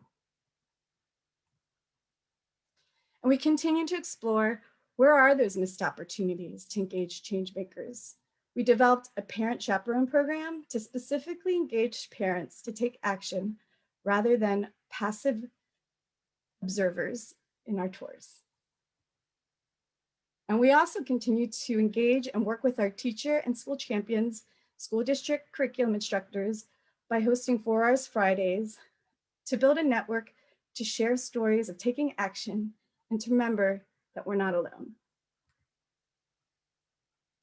And at the heart of our work, we invest in our youth as true agents of change, whether it be transforming illegally dumped tires into thriving school and community gardens, or presenting upstream solutions where students work with school boards and city councils to pass environmental and climate literacy school board resolutions that are aligned with their city's climate action plans. Lastly, please note, and I may be biased, but working with students who are the future and fostering a regenerative mindset is the #1 upstream solution to illegal dumping you can do. And that everything that I shared today about engaging students applies 100% to adults who are also, of course, agents of change. Si se puede, and thank you.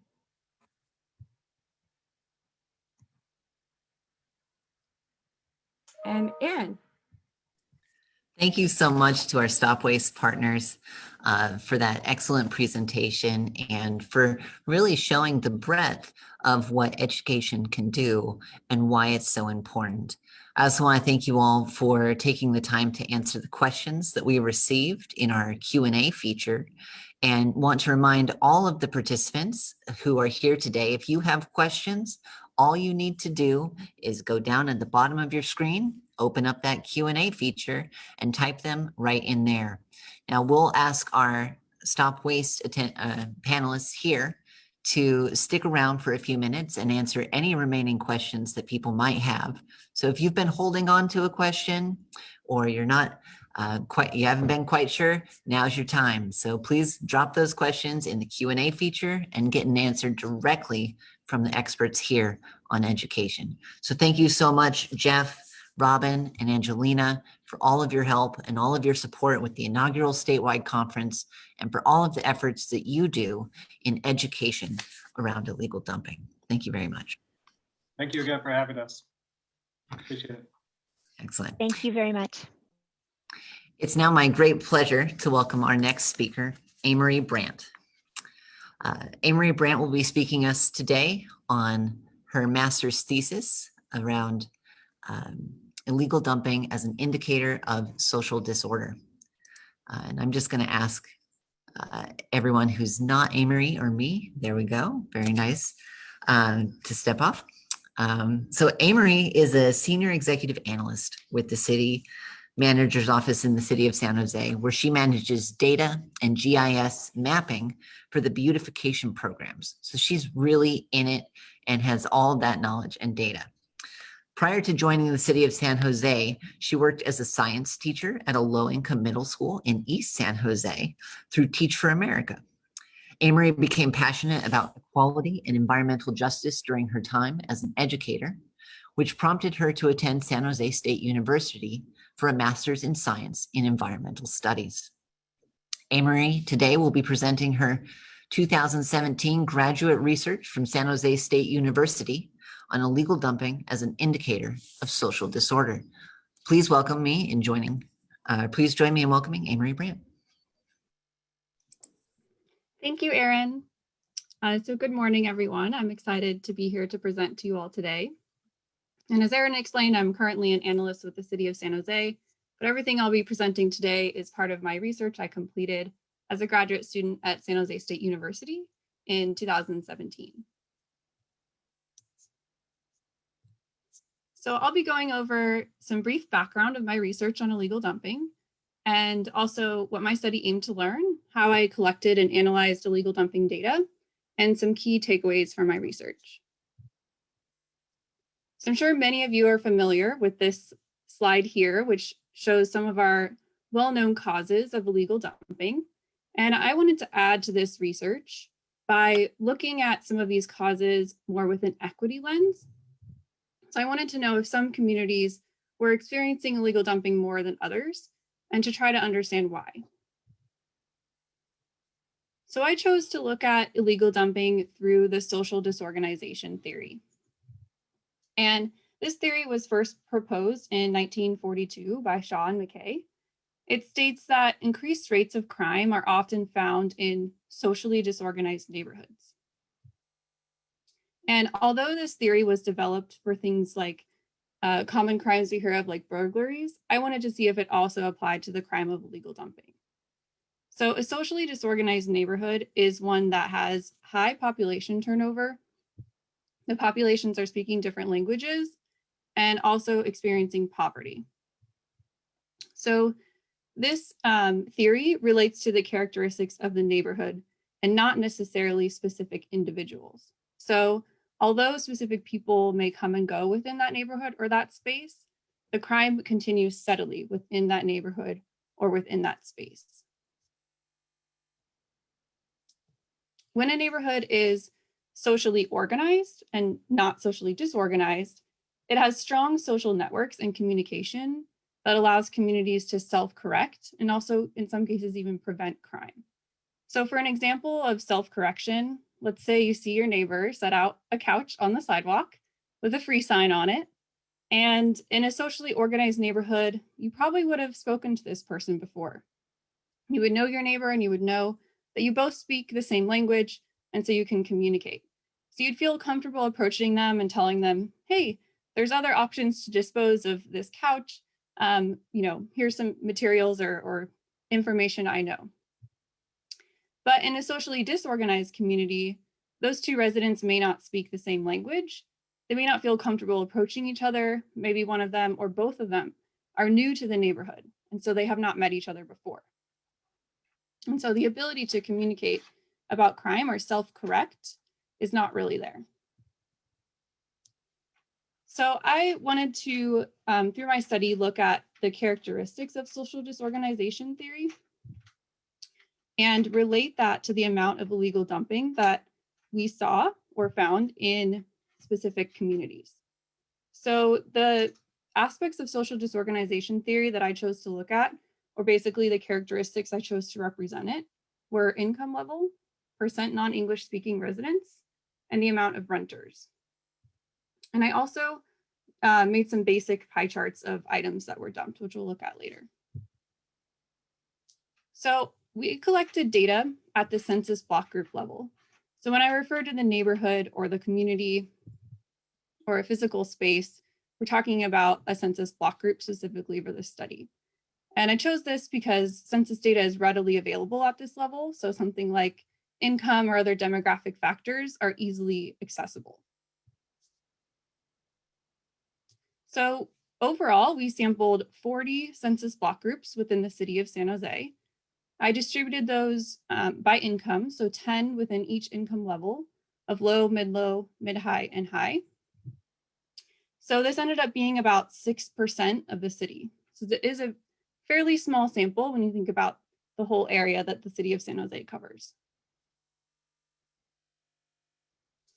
So to collect illegal dumping data, we sampled all the city streets within each of the 40 census blocks. We would drive down all the streets and take geotagged photographs when we saw illegal dumping. And when you do that on a smartphone, it usually captures the GPS coordinates. So I was able to take all of those photographs with the GPS coordinates and map them according to their census block group. And within each photo, within each block group, I looked at all of the items in the photo and categorized them and converted them to a weight based on EPA weight conversion factors. So for example, a upholstered chair might weigh a certain amount, a tire weighs a certain amount, and I added all of those together for each photo within each block group. So what I ended up with was for each block group, a total amount of weight, and everything was normalized by the kilometers of street within that block group, just to make sure if we drove around more area in one area compared to another, that we had some way to normalize the data. So once I had all of my information by block group, or the amount of legal dumping by block group, I completed a linear regression for each of these demographic factors: income, percent non-English speaking, and percent renters. And then also just made some basic pie charts of the items we saw. So I'll go over those pie charts first. So this is a summary of all the items that we found over the 40 census block groups by weight. About 25% of it was furniture, 12% garbage bags, 11% appliances, 9% mattresses, and 7% yard trimmings. And the interesting thing about this chart, or these findings, were that a lot of these, for most of these materials, the city of San Jose has a process or a way to dispose of the items, but we were still seeing them on the street.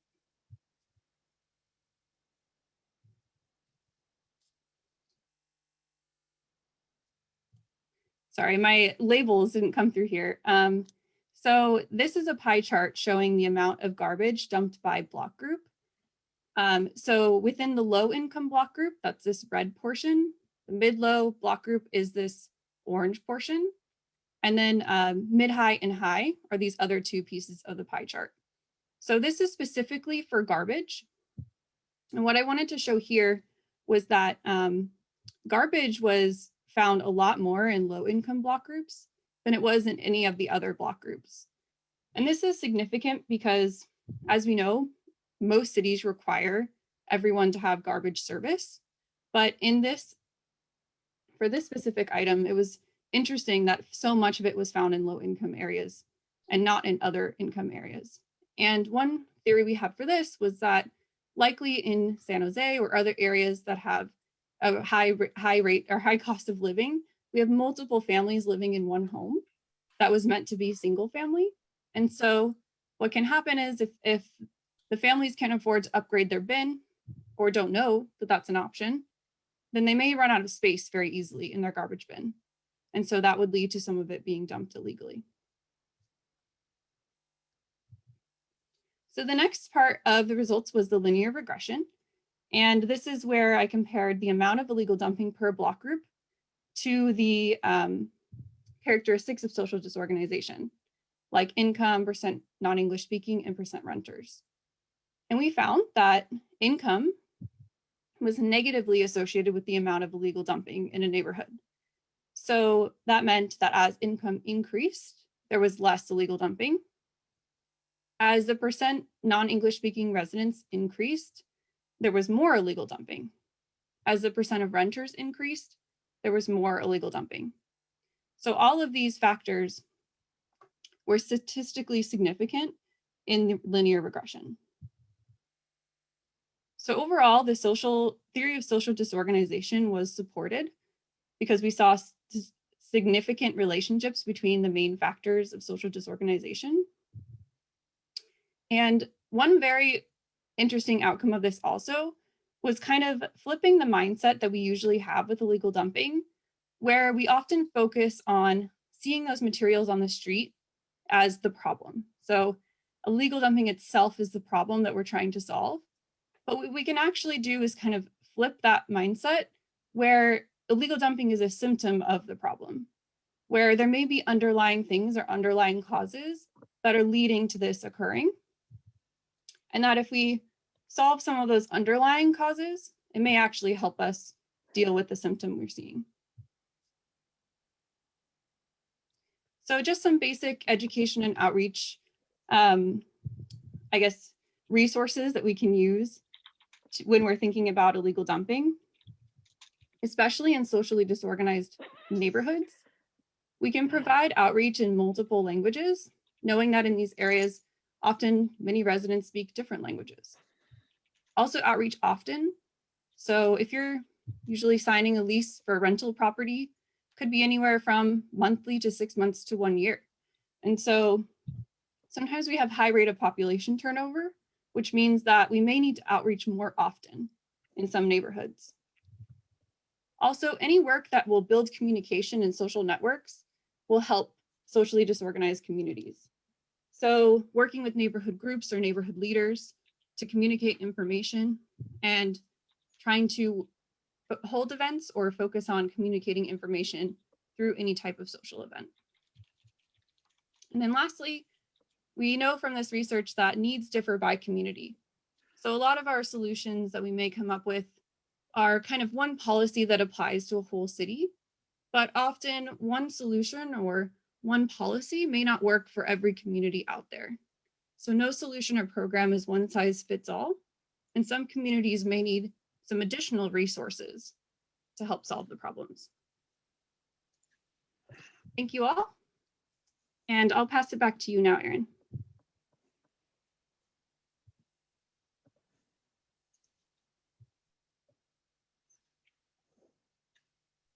You're on mute, Erin.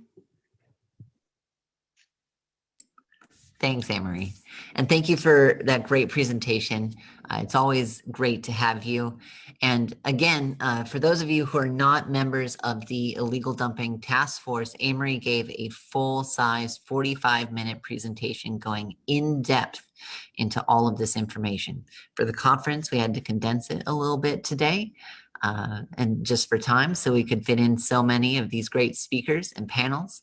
But we would encourage anybody who is interested in joining that task force so you can really go in depth and get a lot more interaction with our presenters and with the experts to join that task force. In order to join it, all you need to do is send me an email. It's erin.armstrong@acgov.org. The group, I have a question coming up in the chat right now, so I'm just going to answer it live. Anybody can join the task force. The task force is open to governments, that's cities, counties, state officials, state organizations. It's also open to businesses, nonprofits, community groups, and community members. And we encourage everybody who's interested in addressing illegal dumping, in learning about effective strategies to address illegal dumping, and in coordinating on statewide efforts to advocate for illegal dumping, to join us in those efforts. So thank you very much for that question, and we hope that everybody will join you. Again, that email is erin.armstrong@acgov.org, and I'll be posting that in the chat as well so that you don't have to try and remember. We are running a little bit ahead of time, and so I want to just go ahead and invite all of my panelists for our panel to come on board. Seems like we'll have a little bit of extra time for the panelists today, and we're very excited. So I'm going to welcome a couple people. First, I'd like to welcome James Harris, who is our panel host today. James is an Oakland, California native, an entrepreneur, an explorer, and former teacher and school board member, where he served 1 term as the vice president and 3 terms as president. He serves as trustee and co-chair of Youth Ventures, JPA, in Oakland Thrives Leadership Council, a collaboration of the County of Alameda, the City of Oakland, and the Unified School District, which is designed to secure and leverage resources to improve outcomes for children and youth. Welcome, James, who's going to be hosting our panel today. On the panel, we have some very exciting experts. Some of you have already heard from today. We have Jeff Becerra from StopWaste. Welcome back, Jeff. It's good to have you here. We also have Ken Houston, son of Oakland. We saw that video that he posted today with some kids, and you can see him there live out on the street the way that Ken does. Ken is a lifelong community advocate and 3rd-generation Oaklander with 30 years of experience in the construction industry. He founded the Beautification Council, which is a community-based nonprofit organization that addresses public health and safety conditions that plague underserved communities. The Beautification Council's best practices on deterrence of blight were recognized in the 2015 United States Mayors Conference, and thereafter, the Beautification Council received grants and awards to address physical and visual cues that create some of these horrendous conditions. And Ken and the Beautification Council have also been an absolutely wonderful partner on the ground with the Alameda County illegal dumping pilot. I'd also like to welcome Amory Brandt back to the stage. We just heard from Amory and all of the excellent research that she's been doing. And so no need to reintroduce her. We just heard from her. And then finally, I would like to welcome Doug Cobalt to the stage. Doug has been talking trash for over 28 years. He is the executive director of the California Product Stewardship Council, or the CPSC, a position that he has held since August of 2018. Previously, he spent 18 years with the Sacramento County as a program manager and over 2 years in consulting and 5 years with the Yolo County as an operations manager. He has a degree in civil engineering with California State University, Chico, and currently serves as chair of the SWANA California chapter legislative task force and vice chair of the Illegal Dumping Technical Advisory Council, or IDTAC. So welcome, Doug. I'm just gonna ask you to unmute and ask you to start your video so that you can join us. But at this point, I'm gonna pass it over to you, James, for an excellent conversation. And because we're running a little bit early, you have until 11:45. And one of the things I want to just include before we get started is that we do have that Q&A feature for all of our participants. Right now, we have 375 people who are joining us to watch. Welcome, everybody. It's so glad to have you here.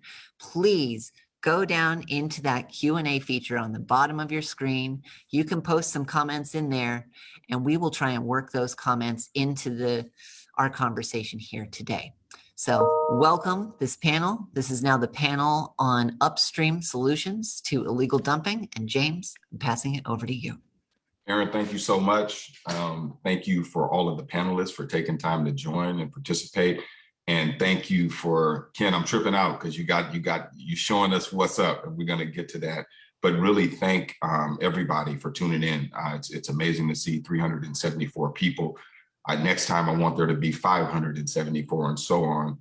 This is such a critical issue. So I just want to thank Aaron, thank Supervisor Miley for making this opportunity, for putting this in our lap, a chance to discuss illegal dumping. And so we'll get started with the panel. You heard from Amory last, and I thought we could just start with just, some of us have talked to the folks out there before, but just if folks on the panel could talk about why this issue is important to them. Why does this matter to you, Doug, Ken, Amory, and Jeff?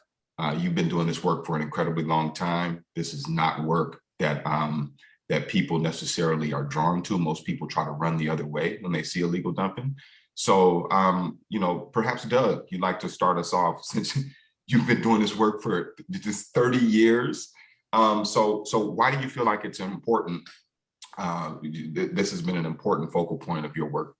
Be safe. Thank you, James. And I just want to say I'm a proud member of the Alameda County Illegal Dumping Task Force, and also the IDTAC. And so I really enjoy this. And like you say, I've been doing this almost 30 years.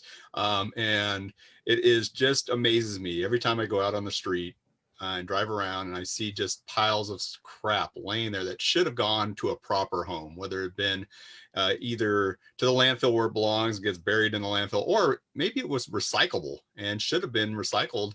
And in our state right now where we are with recycling, that's in crisis too. So that makes it even more difficult, but it just always amazes me to see all this blight and how it affects the communities and how it affects especially communities that are disadvantaged, and they tend to be the ones that get dumped on. And then in our rural communities, to go be driving out there in a pristine area, and then you happen across a big illegal dumping area, and it's just disappointing, especially with my knowledge and my history of knowing how easy it is to get rid of this stuff. and how easy it could be. And we've got people that are just taking shortcuts because of either laziness or greed. They just don't want to comply and help our environment. They want to harm our environment. Jeff, what do you think? Yeah, thank you, James. You know, for StopWaste, I mentioned when we had the opportunity to have our section, we're a collection of public agencies. So we're represented by all the cities within the county itself, and some sanitary districts. And so we're representing essentially 1.7 or 1.8 million residents of Alameda County. And these are the communities that we live in, that we work in, and we want them to thrive and be desirable places to live, not just from StopWaste, but all the public agencies that are represented in our organization. You know, this is, I've worked in public agencies over the years, and I've seen the commitment of staff at cities and these other public agencies of really trying to make their communities a great place to live. And I think everyone knows here that illegal dumping is contributing to the opposite of that concept. So it's really something that, for me, I think for StopWaste and the agencies that we represent, it's really about thriving communities that are places that we want to be in, you know, and that's where we're coming from, and we're happy to be a part of this, and hopefully, you know, helping find solutions to this issue that's been a problem for a number of years. Right on. When we'll get into some solutions in a minute here, but thank you, Jeff. Amory, why are you? I mean, you've written this incredibly important report some years ago, back in your younger days. Why is this something that you continue to stay focused on and work toward solutions? I think like many of us, we have kind of a broader vision for these places and spaces that we all care about so much to just be really enjoyable and healthy. So not only our environment, but our communities. And, you know, I'm from San Jose, and just am so invested in this place, and really just see the vision of what, you know, our natural spaces and also our neighborhoods could be. So I think that's kind of my end goal. A little lofty and could take many years, but I think many of us are dedicated to that. Right on. Yeah, it could take many years. And so there was the first flyer for illegal dumping. Anyone. It was like in Grecian times, there was a flyer that said, "Please stop littering." So I mean, this has been a human issue going back to before any of us can remember. So yeah, and hopefully we can talk about, you know, why this is the right time to actually stop it. But now we're going to turn to our man on the streets, Mr. Ken Houston. Ken, why did you do this work, man? Why are you so passionate about it? Ken, you and I talk a lot, but this has been your issue in Oakland. You've been such a leader. Why is it important for you, sir? You know, that video you guys said, let me start it off like this, and thank you, James. I want to thank Nancy O'Malley, and I want to thank Nate. I want to thank you for empowering. And I speak right now, everything is live. I'm talking to Melissa right now about the stolen car across from the school. Nancy O'Malley just put some cameras on this East Street from 98 to 105th that will change, and to answer your question, change the path to travel for our children. Right now, James, as you probably saw in the news, that schools are opening up, right? Kids are fresh, you know, because they've been locked up.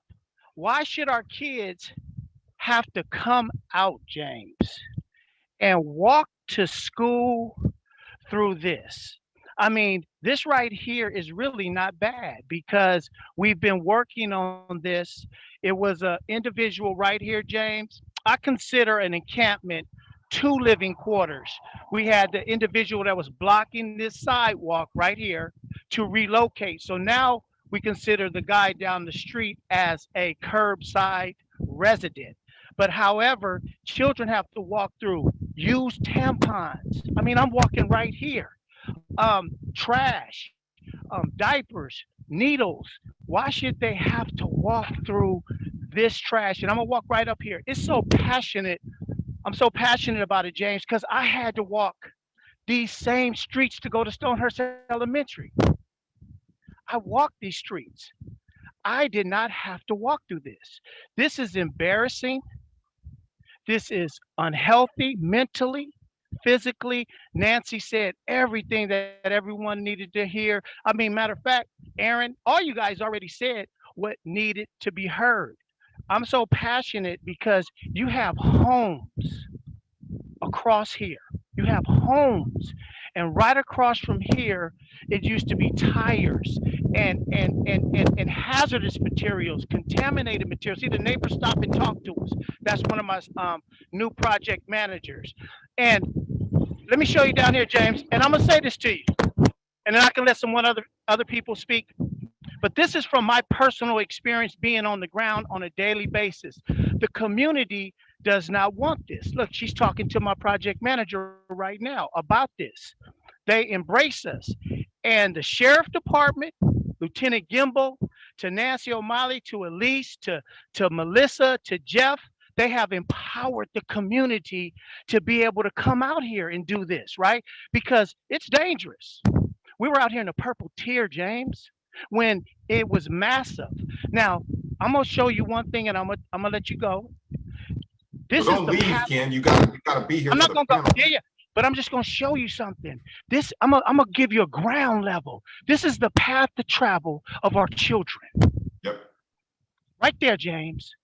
And look at this. This was dumped. This is waste. You can see the filth in that, right? You can see the filth, James. And then we have this. They have to walk around this curbside resident, which I'm working with him right now. Hey, Kevin. I got his card. So let me, hey, what's up, man? How are you? This is a guy that just wanted to donate his time. Thank you for coming out. Go get a vest and you can start helping us. Yeah, do that. I'm on live. I'm passionate because this is a mental condition of our children. And I'm gonna say this in closing and we can move on. If our children have a fresh mind right now coming out of this pandemic, James, coming out of this pandemic, why don't we give them a fresh start? Yep. So here it goes. We got a 3-day, right? Education, eradication, and enforcement. Watch how this place looks. On the 3rd day, we're gonna clean it up. And Nancy, and I love the DA, I love the sheriff department, I love the county, because they extended the pilot to one of the most important areas where our children live, where our residents live. Look, you have homes across the street from this, but they have given up, James. People are giving up because it's dangerous, been threatened with guns. Yeah. But when you got that empowerment from the DA calling you up, Elisa, call me up on the weekend. Ken, how you doing? This came up. I'll text and email Melissa on the week when she's off on Fridays. I know when she's off, right? Hey, she'll say, let me call time. Ken, I think it's incredible. I can go on, man. I can go on. I know, but you're getting into solutions, and that's where we want to go. But okay. before we talk about solutions, I think Ken has pointed to something that got me interested in this. In is there a possibility that we can get behind the children's need to actually have safe and clean and healthy pathways to school? Is that something that we can actually galvanize an effort around and create some change? Because, as you know, Ken, being out there, we're able to see what it looks like right now, and I simply can't believe it. Panelists, let me ask you this one question before we start talking about solutions. How do you? I think it was both Jeff and Doug. You talked about this happening in communities that we call underserved communities, rural communities. What in your work have you seen that says, you know what, I'm not going to litter in Montclair, but I think it's okay to litter in East San Jose, like where no one goes. I'm not gonna litter in Piedmont, but I feel it's okay to litter in, you know, in a rural community where no one lives. What about the human condition says that's okay? What have you learned about just where this is happening, where it's acceptable, where it persists? Can you share any insight on that? Jeff, you want to go first? Yeah, I mean, I don't have any personal insight per se. I would just say that, just speaking personally, I have seen illegal dumping proliferating to many communities where I hadn't seen it previously. And there's, you know, I think when we do get into solutions, you know, it needs to be a multi-pronged effort that includes a lot of folks. And some of the issues are really systemic issues that are really, really challenging. And I think that we're all sort of challenged with them, especially cities and things like that. You know, on the mindset issue, I think we've had examples of things in the past where people have changed their mindset. You know, even things like people picking up after their dogs. I've seen that change over the years. And part of it is just sort of what's acceptable to people in a community. But James, to specifically answer your question, I actually don't know is why people would choose to dump in one place versus another. You know, Supervisor Miley mentioned the broken window theory, and I think what we've seen as part of the illegal dumping pilot and really focusing on cleaning up a couple of specific communities, it's really been beneficial. It's obviously a lot of work to do that, but we have a model, I think, for what can work based on the pilot that was done by members of the task force here. And James, thanks, Jeff. And I'll add on to it. I think there's the number of factors. I think primarily one is the respect for each other. Unfortunately, we have people that just don't respect themselves, don't respect their own community. They look at that highfalutin community and say, oh, you know, it's too clean, too nice. I might get caught. I think there's a lot more in community engagement there. You're going to have folks that are going to come out of their house seeing somebody illegally dump, and they're going to approach them and they're going to challenge them. And so, and in your less affluent communities, they're so used to getting, like you mentioned, you know, guns are like was mentioned. There's guns that come out maybe sometimes, and it's just I think it's a dynamic of the economic, socioeconomics of the communities that are being dumped on. The other thing that I've noticed that is really prevalent, and Supervisor Miley did touch on this absolutely with his broken glass scenario, is when illegal dumping starts, when that first pile shows up, if nothing is done about that, it grows exponentially. And I witnessed this firsthand with one of our local businesses that started up. This was a circle, kind of like a circle type of roadway that went around, and it was an underdeveloped, pretty much vacant lots area. And one entity formed a business there. But before they did, they had the entire street full and completely blocked. So they couldn't even use it themselves. So they took it upon themselves that company cleaned up that entire street, everything. And then every time something showed up there, they cleaned it up, or they accosted, almost to a degree, the folks that were doing it if they caught them. And lo and behold, that street has not been that way ever since. And so it does take a lot of community engagement to get folks to realize you're not going to dump in our location. You're not going to dump in our area.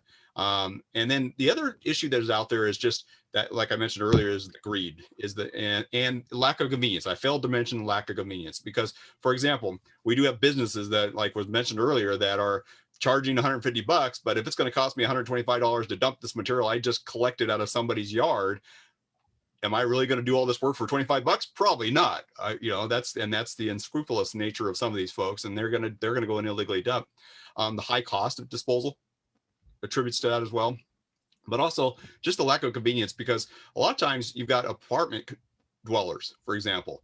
They're a transient type of living folk, and they may not be able to get their material to a transfer station or to a landfill. They may not have the single family bulky waste cleanup options. that come with those homes. And so what are they left with? If they need to move out, or they may just illegally dump it because they don't have any way to get it to the landfill or don't want to take it to the landfill, and pay the cost. And so I think those are some of the dynamics that are at play here to cause folks to illegally dump, continually illegally dump, and just make a mess of our roadways and our communities. Right on. Amory or Ken, anything to add there? Yes, I do. Oh, of course, Ken. Go ahead, but then we want to hear from Amory, and then we'll get into some solutions. Yeah, you got to cut me off, James. Anytime, just cut me off, because I'll just go on and on and on. And this is from my experience and training under Andrew Johnstone, which Nancy O'Malley knows. He's the guru of graffiti vandalism and the visual cues of deterioration, crime prevention through environmental design. This right here, and I'm gonna show you this right here. And Nancy was just mentioning hazardous materials, right? We got this hazardous materials. We got that hazardous materials. We got flies. We got something that was here, right? I'm just gonna go real slow. Then you got more hazardous materials that our children have to walk through. They have to walk through this. Your cat, your dog will touch this. See, look at the dog. Look at the doggy. Your dog will walk through this, and then she said, "Good morning." Okay, good morning, baby. Let me get this back to me. Then that visual cue of deterioration, which can be, if it looks good, James, people go, oh, they tend to go like, wait, people in the community cares. People really care about this area. If it looks bad, they say, oh, people don't give a rip, right? However, there's other pieces to this, James, that people give up hope. And the reason why I focus on the children so much, and that's my main focus, James, is the children, because that's the future. That's the individuals that's going to lead our country, going to take over the city that I love, which is Oakland, right? I've seen children walk past this and throw down a wrapper. Think about that, James. They throw down a wrapper. They're being programmed to trash their own community, not knowing this visual cue is programming them, James. That's fire. And so where you don't have that programming, in communities where you don't have that visual cue, you actually get a counter cue that says, wait a minute, I gotta wait until I get to a garbage can. There it goes. Yeah. There it goes. You hit that head on the neck. So I'm gonna say this and I'm gonna move on, because you cut me off. This right here, when they walk through it, and you'll see on another video that if you walk through trash, from my experience, you'll think you're trash. Yeah. I'm an adult. I walk through this, and this takes so much out of me in the days and nights. It drains me because it's so much negativity. However, I'm gonna say this in closing, and you can pick it up. What I find is the community says, this is the city's problem. And I'm going to call City of Oakland out right now. They are doing a great job. Oakland Public Works is doing what they should do. Who's not doing it is the community, because it takes a community to make a city. Here we go, James. It takes a community to make a city. A city can't be a city without the community. So the community has a responsibility to help out the city of Oakland, because we, as the Beautification Council, have a public-private partnership right now that are working with the Lelands, the Franks, the Peter Dunlaps, to change the dynamics in these streets for our children. And that's why I'm gonna keep focusing on our children, James. And I appreciate it, and I appreciate you calling out the community. Oakland. I wrote a. We're gonna move to Amory to get her perspective and start to talk about solutions. But City of Oakland, it's about 2,700 instances of illegal dumping reported every month. 2,700, and so saying that community plays a role in that. It's sometimes we don't want to say that. Sometimes we don't want to say it's not just the city's fault, that the community also plays a role in maintaining that. Amory, what do you think about any and all of this? If you don't want to beat a dead horse, what are some of the solutions that you've started to focus on if you don't want to get into kind of the why it happens in certain communities and not others. I'll answer the previous question first before getting into solutions. Just emphasizing community, and I think it does obviously have a very big impact. And if we do look at things through a lens of something like social disorganization, it's that some communities are kind of start at a more difficult place than others. And, you know, when we do have really strong community ties and communication, you know, there are characteristics of those neighborhoods, like they're not experiencing poverty, or everyone in the neighborhood owns their home. So those types of things really help neighborhoods form connections and communication and get access to resources, build knowledge about how city or even county resources work over time.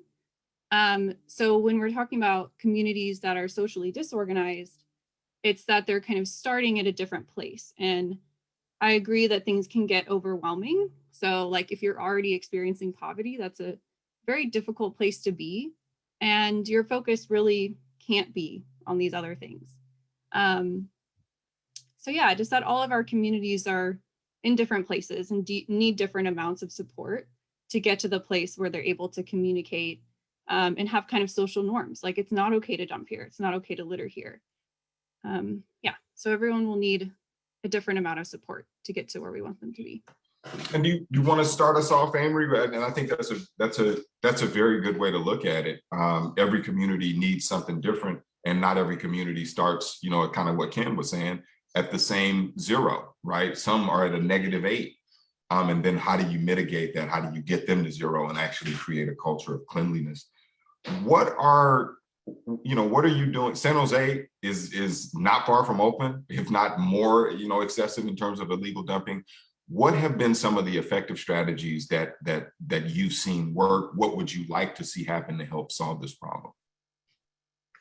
I think to get into a lot of specifics on this question, I'll have to defer to my colleagues Olympia Williams and Ed Ramirez, who'll be presenting tomorrow. So they're the ones who are really doing the on the ground work right now around illegal dumping. So hopefully they'll have some more information tomorrow. But related to my research specifically, you know, and kind of more of like a personal example, I live in San Jose also, and I'm always surprised. I do tell my neighbors about the junk pickup program or bulky item pickup, and almost every neighbor I've told about it doesn't know about it. And I'm just so surprised because I feel like we've done a lot of work to publicize the program and get information out. But at the same time, I mean, I've lived in this unit for 3 years now, and I've had 3 different neighbors in the unit next to me. So you know, that population turnover really does contribute to a loss of knowledge. You know, when people move away to different cities or different places, they're losing the information they're learning. So just kind of focusing outreach, having a consistent communication strategy. So not just assuming that once is enough, you may need to send messages more consistently, and also offering things in multiple languages. Excellent. So junk pickup awareness and consistent communication around it. Yeah, and I'm like you. I'm like, I seem to hear that message all the time. You get 2 free bulky waste pickups here in Oakland. But yeah, I talk to somebody, they're like, no, I have no access to that. And I'm like, wait, no, you do. So yeah, I totally agree. What about some of our veterans here? Doug and Jeff, what are some of the solutions that are working? What would you like to see happen to start to solve this problem? Yeah, I'll go first. So I totally agree with what Amory's saying about, and you, James, about what's going on with the bulky waste cleanup. It's one tool in the toolbox. In Sacramento County, when I was there, we had 155,000 households, single family households we serviced, and we would only get about 10 to 15,000 calls per year for the once per year free service. It's, well, not free, but at no additional cost. It was buried in their rates, but and so it's amazing that folks wouldn't take advantage of that, because, and we had cheap, we ran the landfill and transfer station one of the only landfill and one of the transfer stations in the town, and we had cheap rates for people to bring their material in, $25 for a pickup load. It's cheap, but we would still get illegal dumping. And so that just shows there was only still just that one tool is not enough. There needs to be a lot of other tools in the toolbox to get us to where we need to go. We need to do things like, one, we need to educate people about how bad illegal dumping is. And I think this group, this task force, this group that's here today is doing a really good job of starting that. We need to show people what Ken's doing out there, what he's showing real live. I love this, just watching this streaming that he's doing out there and showing, one, how much effort it takes to clean that mess up. Look, and he's doing one street today. How long would it take him and his crew to clean up all the streets that are getting trashed in Oakland? Then broaden that to the state as a whole and go out into the rural areas where it costs so much to go out there and clean that mess up. And so we just need to do a much better job of showing our folks, our residents, our constituents here in California, this is bad. This is nasty stuff. Don't do this. You're going to harm us. You're going to harm our environment. You're harming our animals. Like Ken said, the dog that walks up and sniffs that bad stuff might come lick you at the next chance they get. And so you might get some stuff on you don't want.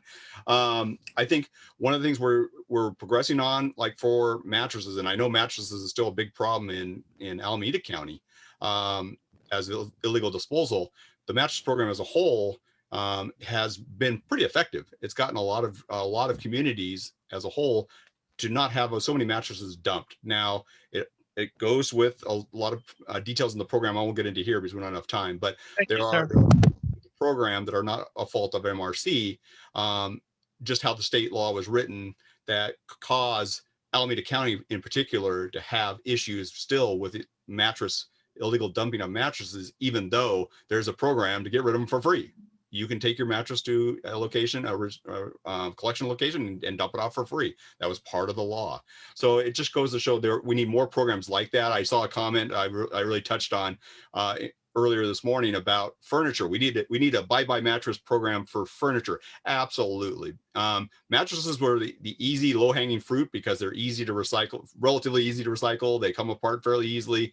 They have a lot of recyclable materials in them. You started getting into furniture, it's a whole different world. And how's that going to be done? Who's going to do that? So we need to see if we can get folks that are hired specifically to clean up, that are registered. They need to be a business. They need a business license. They have to have a reason to exist and a reason to continue to exist and get paid to do the work they do. And that is through proper disposal, proper management of the materials. And you do that through licensing. I know the Supervisor Miley, I applaud him almost 2 years ago for trying to get the initiative going to get a kind of a statewide registration, so to speak, for all these cleanup companies, all these small mom and pop cleanup companies, to make sure that they are above board and they're doing what they're supposed to be doing instead of taking money and illegally dumping at the same time. And so I thought that was a great effort, Supervisor Miley. I think you should continue that effort, try to get that going again. I know you're listening. And so another thing is a lot of this stuff that Ken is picking up out there might actually be reusable. And could that be even slightly repaired and then put back out into commerce? Why should we be throwing everything away? Why can't we get some of this stuff actually up to reuse at a higher level? And then finally, we have a lot of great job training programs out there with the California Conservation Corps and the local conservation corps, where they can actually be funded through state funding and other funding, private funding, to actually go out and clean this up and get paid and trained on job skills and to promote a better economic condition for us and get these folks, get them paying jobs. And so I think there's a lot that can be done. A lot of solutions are out there, but it's going to take us as a community. It takes a village, as you hear, to really get this problem solved. And I think this group, this statewide conference, I think, and rolling this out statewide really help that situation. Doug, that is all. Your passion is coming out now, man. So more tools in the toolbox, couldn't agree more. Educating people about the problem, which is, as both Amory and I and you indicated, that's a challenge. People aren't educated enough. I didn't know about the free mattress pickup. I do know that I called to have my couch taken away and they told me it would be $250, to which I started breaking it down myself and like putting it in the garbage over time. But that's an incredible cost. Jeff, What do you think? You started to talk about solutions earlier. What are some solutions that you would like to see come into play? What are some things that can help solve this? Yeah, I mean, it's even tied to one thing you just mentioned with the couch. Part of it's the cost, part of it's the convenience, you know. I just feel like we're more and more living in a culture of convenience. People want a really simple way to deal with this stuff. And Robin walked us through the resource tool. We're trying to make it easier for at least people to understand what is the proper way to dispose of something. But with a lot of those methods, there's still going to be some effort on behalf of the person who's getting rid of that item. And as much as we can make things as convenient as possible, I think that's got to be helpful. I mean, people are used to calling Uber Eats to get a meal delivered or a candy bar or something like that. And I think that they probably expect the same thing for wanting to get rid of a couch or something. And the trick there is that there are private companies that do that, but like you mentioned, it's not inexpensive. And so that becomes a really big barrier, that combination of convenience and cost. I do think that there's kind of a way to break out long-term and short-term solutions. The stuff that we talked about a lot today, the education and waste prevention, that's really a long-term play. I mean, we're really, you know, in it for years, especially when we're talking about working with students and getting them to create this, as Angelina mentioned, a regenerative mindset that they would apply it to other aspects of their life. That's going to take years to do that. In the short term, some of the things like Ken is working on, getting that stuff off the streets so that people don't see it and people don't expect that it's okay to do that. We need all those things happening together. Hey, James, can I interrupt? I don't mean It's to, your but- turn, Ken. You're not interrupting, my friend. I'm waiting to hear about the 3 E's. Right. Let me share something with you, James. Yep. The school is right there. I'm gonna point to the school, right? That's the school where the kids have to ball, where in the illegal dumping task force, we created a thing called micro cleaning, and that's what Chino is doing right now. He's micro cleaning where it looked like it never existed, right? But what I wanted to share with everyone is just look at this. Look at this.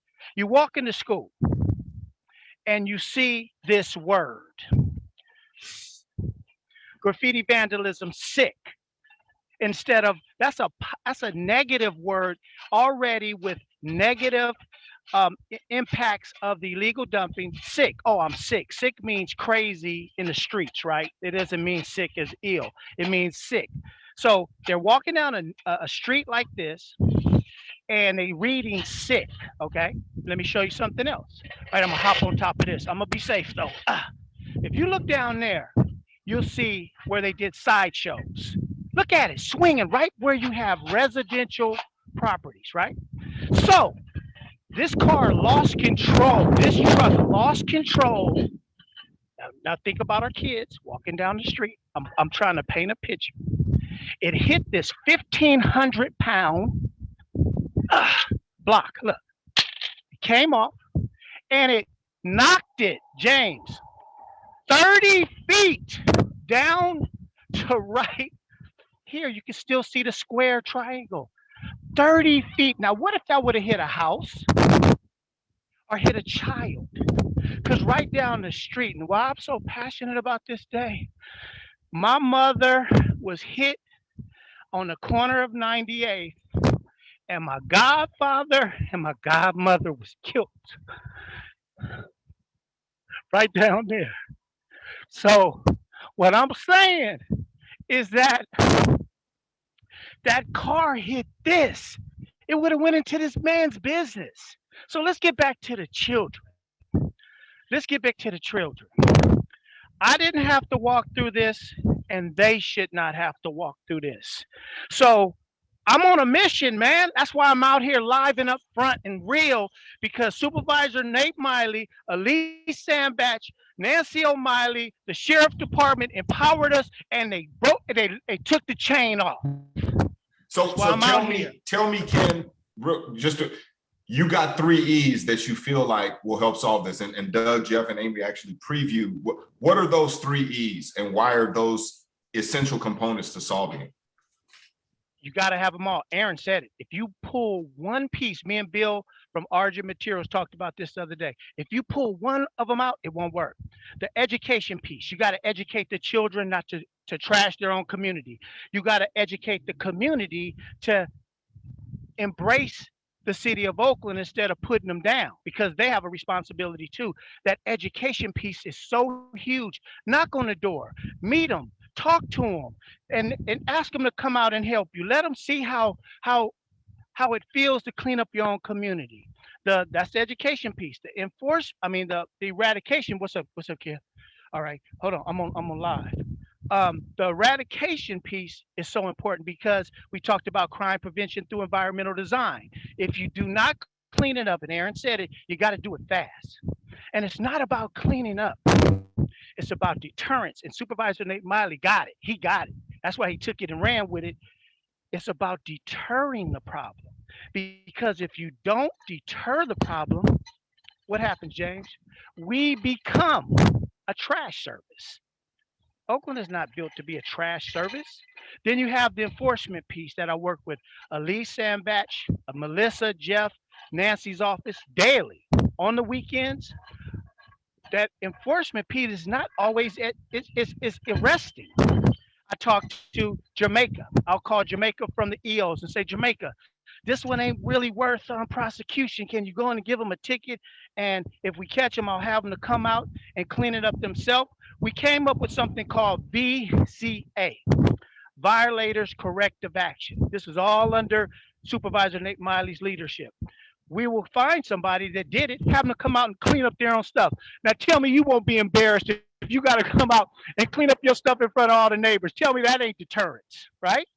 Now, if you dump some hazardous materials and some contaminated materials in my children's path of travel, then I'm gonna call Nancy. I'm gonna call Elise. I'm gonna say this dude is out of control, right?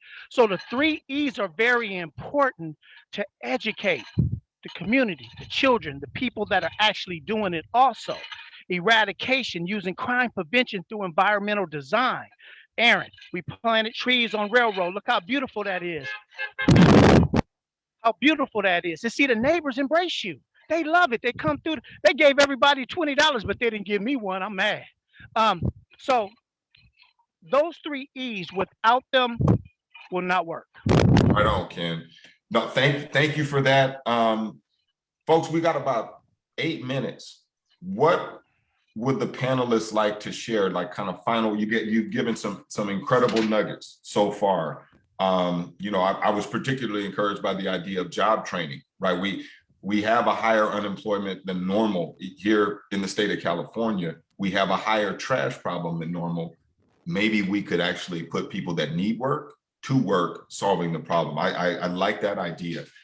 There were some incredible solutions shared, the least of which is the 3 E's. What would each of you share at the end of this panel, knowing there's 2 days left in the conference? How do we get people fired up about this issue and willing to lend a hand? Because I believe if all 40 million California residents say, you know what, I care about this issue, we could solve it. What do you think? Final thoughts. Sorry, we live and up front. I'm sorry. It's all good. Jeff or Doug or Amory?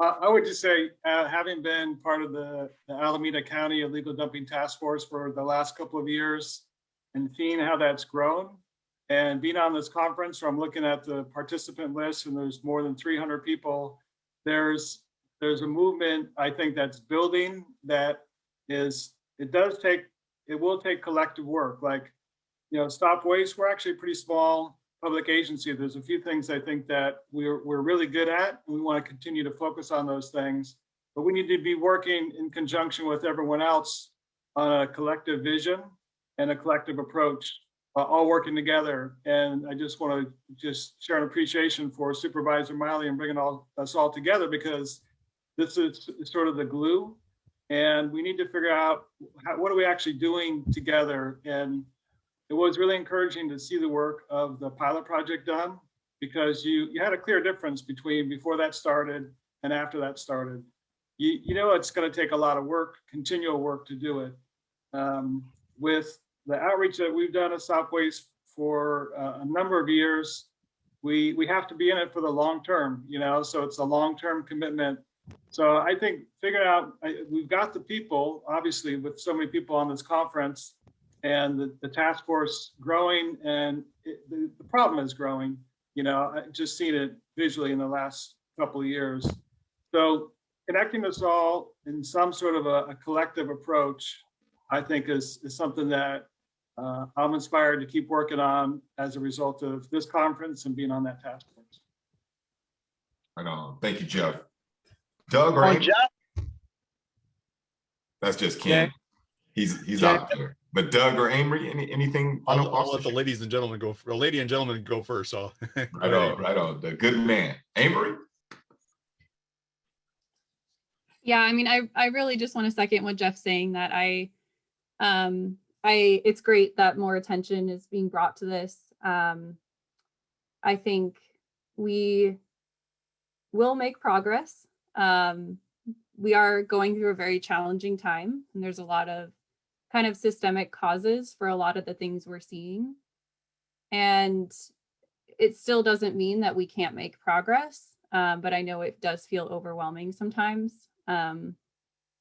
So I hope that kind of success can be made on both fronts, you know, with our systemic causes for some of these things, and also out on the streets and trying to clean up what we see. So yeah, it's going to take a village to solve this, and it will take time. But I think if we're all coming together, we will make progress over time. Right on. Thank you, Amory. Ken, did you want to? Doug has yielded the floor to the gentleman from East Oakland. Would you like to share some final thoughts? Well, you're on mute, Ken. Unmute. Unmute. Am I muted now? There you go. You good. We hear you. Yeah, that youngster was swinging his go-kart right here in the streets. You mentioned jobs. I want to give. I'm just the face of this, James. I'm just the guy that's out there that has the relationships. You got Heather, you got Maria, you got Jeff, you got James, you got the guys on the ground, and you mentioned jobs. You got. His name is Hans. It's Chino. He's to the left. Chino Hans Nuzulu. He was homeless on the tracks for 3 years. He's back. He got a job. He's one of my team leaders. He's our homeless communication liaison. Then you got my boy John, which is a beast. He's from the 12th Street tent city. We teaching him how to do daily reports. We teaching him how to do ordering, because John called me this morning and said, Ken, we don't have enough rollers. Then we got Frank. Frank is donating his time. We hire the people that are mostly impacted. Then we have James, which is our new project manager, because I need help out in the street managing all the sites that we're doing now. So on the ground, we're teaching them, and we give them a stipend card. We give them a MasterCard stipend card. A MasterCard, see that? A MasterCard stipend card that pays them $17.19 an hour. That's big. All they have to do is go, and they can save on that stipend card. So we're creating change. When I say we, the Beautification Council, I'm the executive director, along with Nate's office, along with Nancy's office, along with the sheriff's office. We're creating change in the streets on different levels. What I mean is cleaning up the streets, making them a safe path of travel for our children, and embracing individuals that's impacted.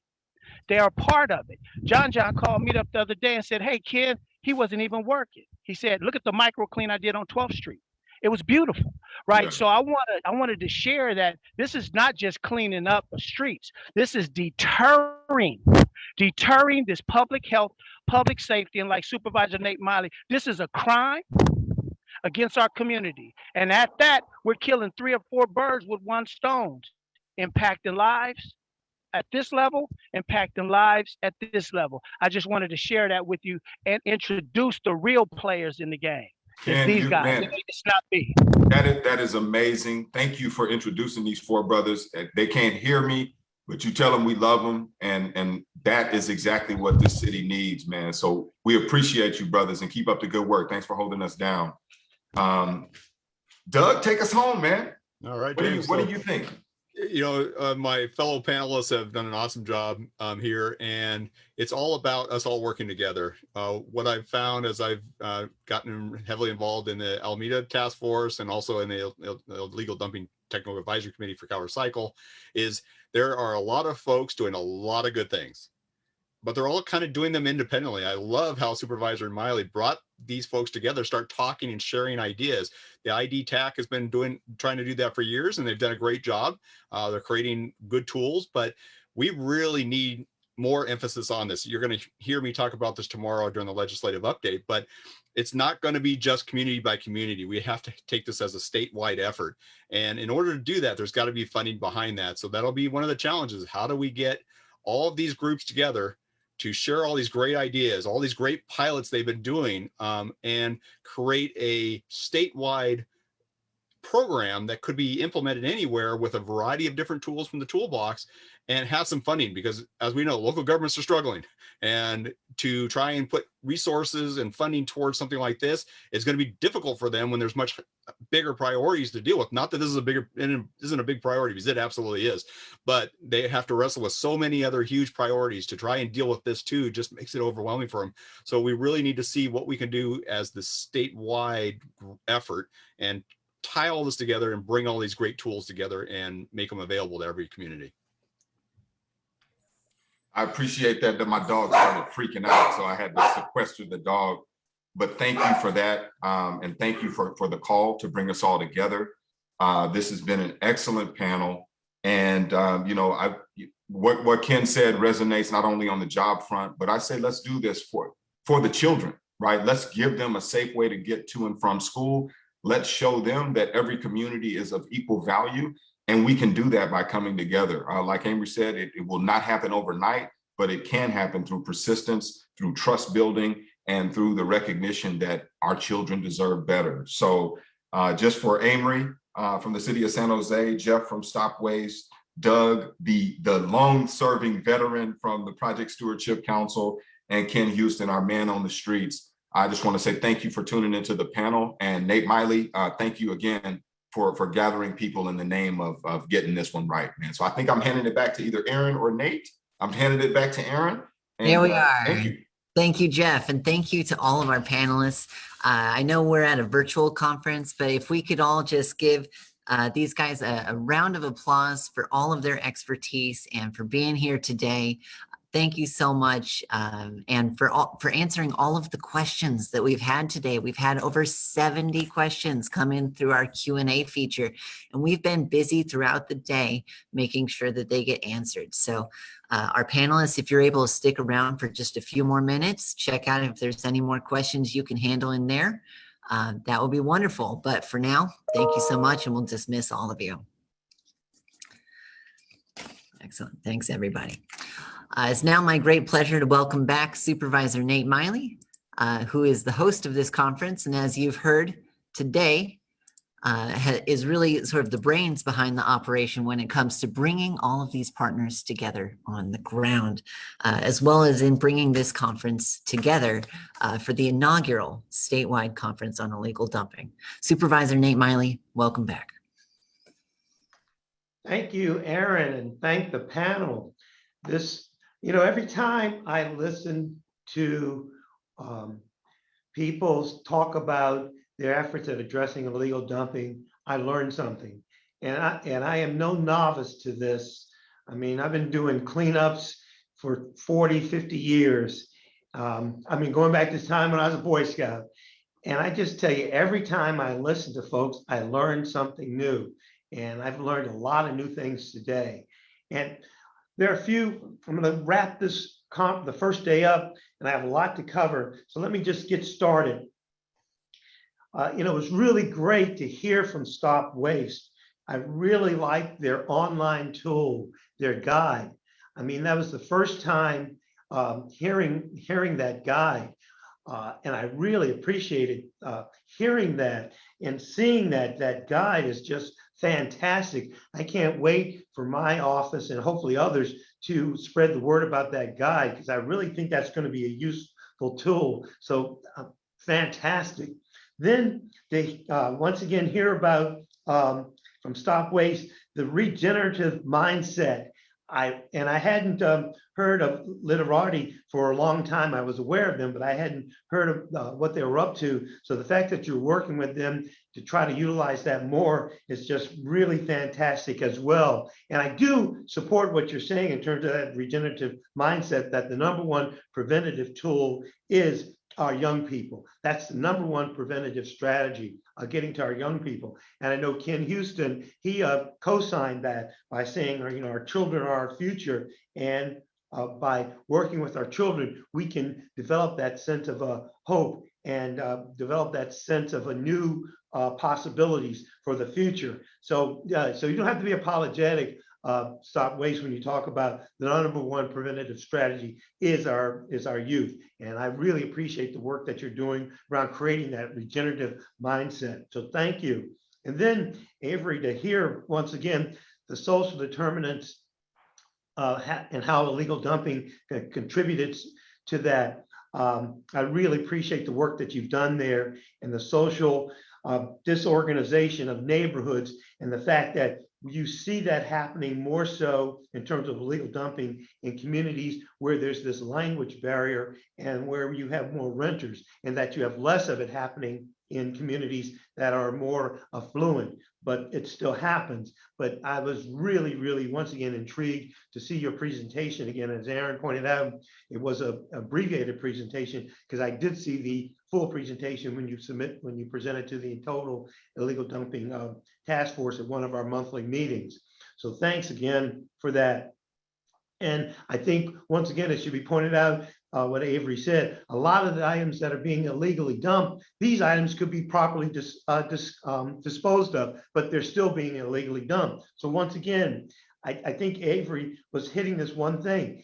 Is illegal dumping the problem, or is it symptomatic of a bigger problem? And I really think we need to keep thinking, put that into our mindset. Is illegal dumping the problem, or is illegal dumping a symptom of a larger type of problem? So thanks, Avery, for pointing that out to us. Then we get to the point of the fact that what Doug was pointing out, the fact that we need to look at the convenience, the lack of convenience, the fact that some people are just lazy and greedy, and that is causing some of the illegal dumping. And James helped to drive that home with our panel discussion, and Avery talked about places and spaces. Kenny was, was our man on the streets there, showing us firsthand some of the problems with illegal dumping. And I do think James mentioned that in Oakland alone, there are 2,700 calls to report illegal dumping per month. I just thought that figure was astonishing. 2,700 calls to report illegal dumping. My goodness. And then when we get to how do we create a culture of cleanliness, and James got the panel to talk about solutions. There is no one panacea. If we had a panacea, I think we would all pursue it, but there is no one panacea. But the panel talked about the fact that we have the consistency of communication in different languages. We need to show folks the cost of illegal dumping. And I think Nancy O'Malley talked about that as well. And the cost isn't just monetary costs, there's psychological costs, there are costs to quality of life. There's a lot of costs associated with illegal dumping. And obviously there's a monetary cost too, but there are many, many costs. And if we can get that across to maybe the broader populace, maybe that might help to reduce illegal dumping. Our efforts around trying to create a licensing permitting program for the unregulated haulers, job training, and Kenny pushed on that a lot too. And it was raised by Doug, the whole thing around job training opportunities and how we're utilizing formerly incarcerated and the homeless and offering them jobs to help address illegal dumping.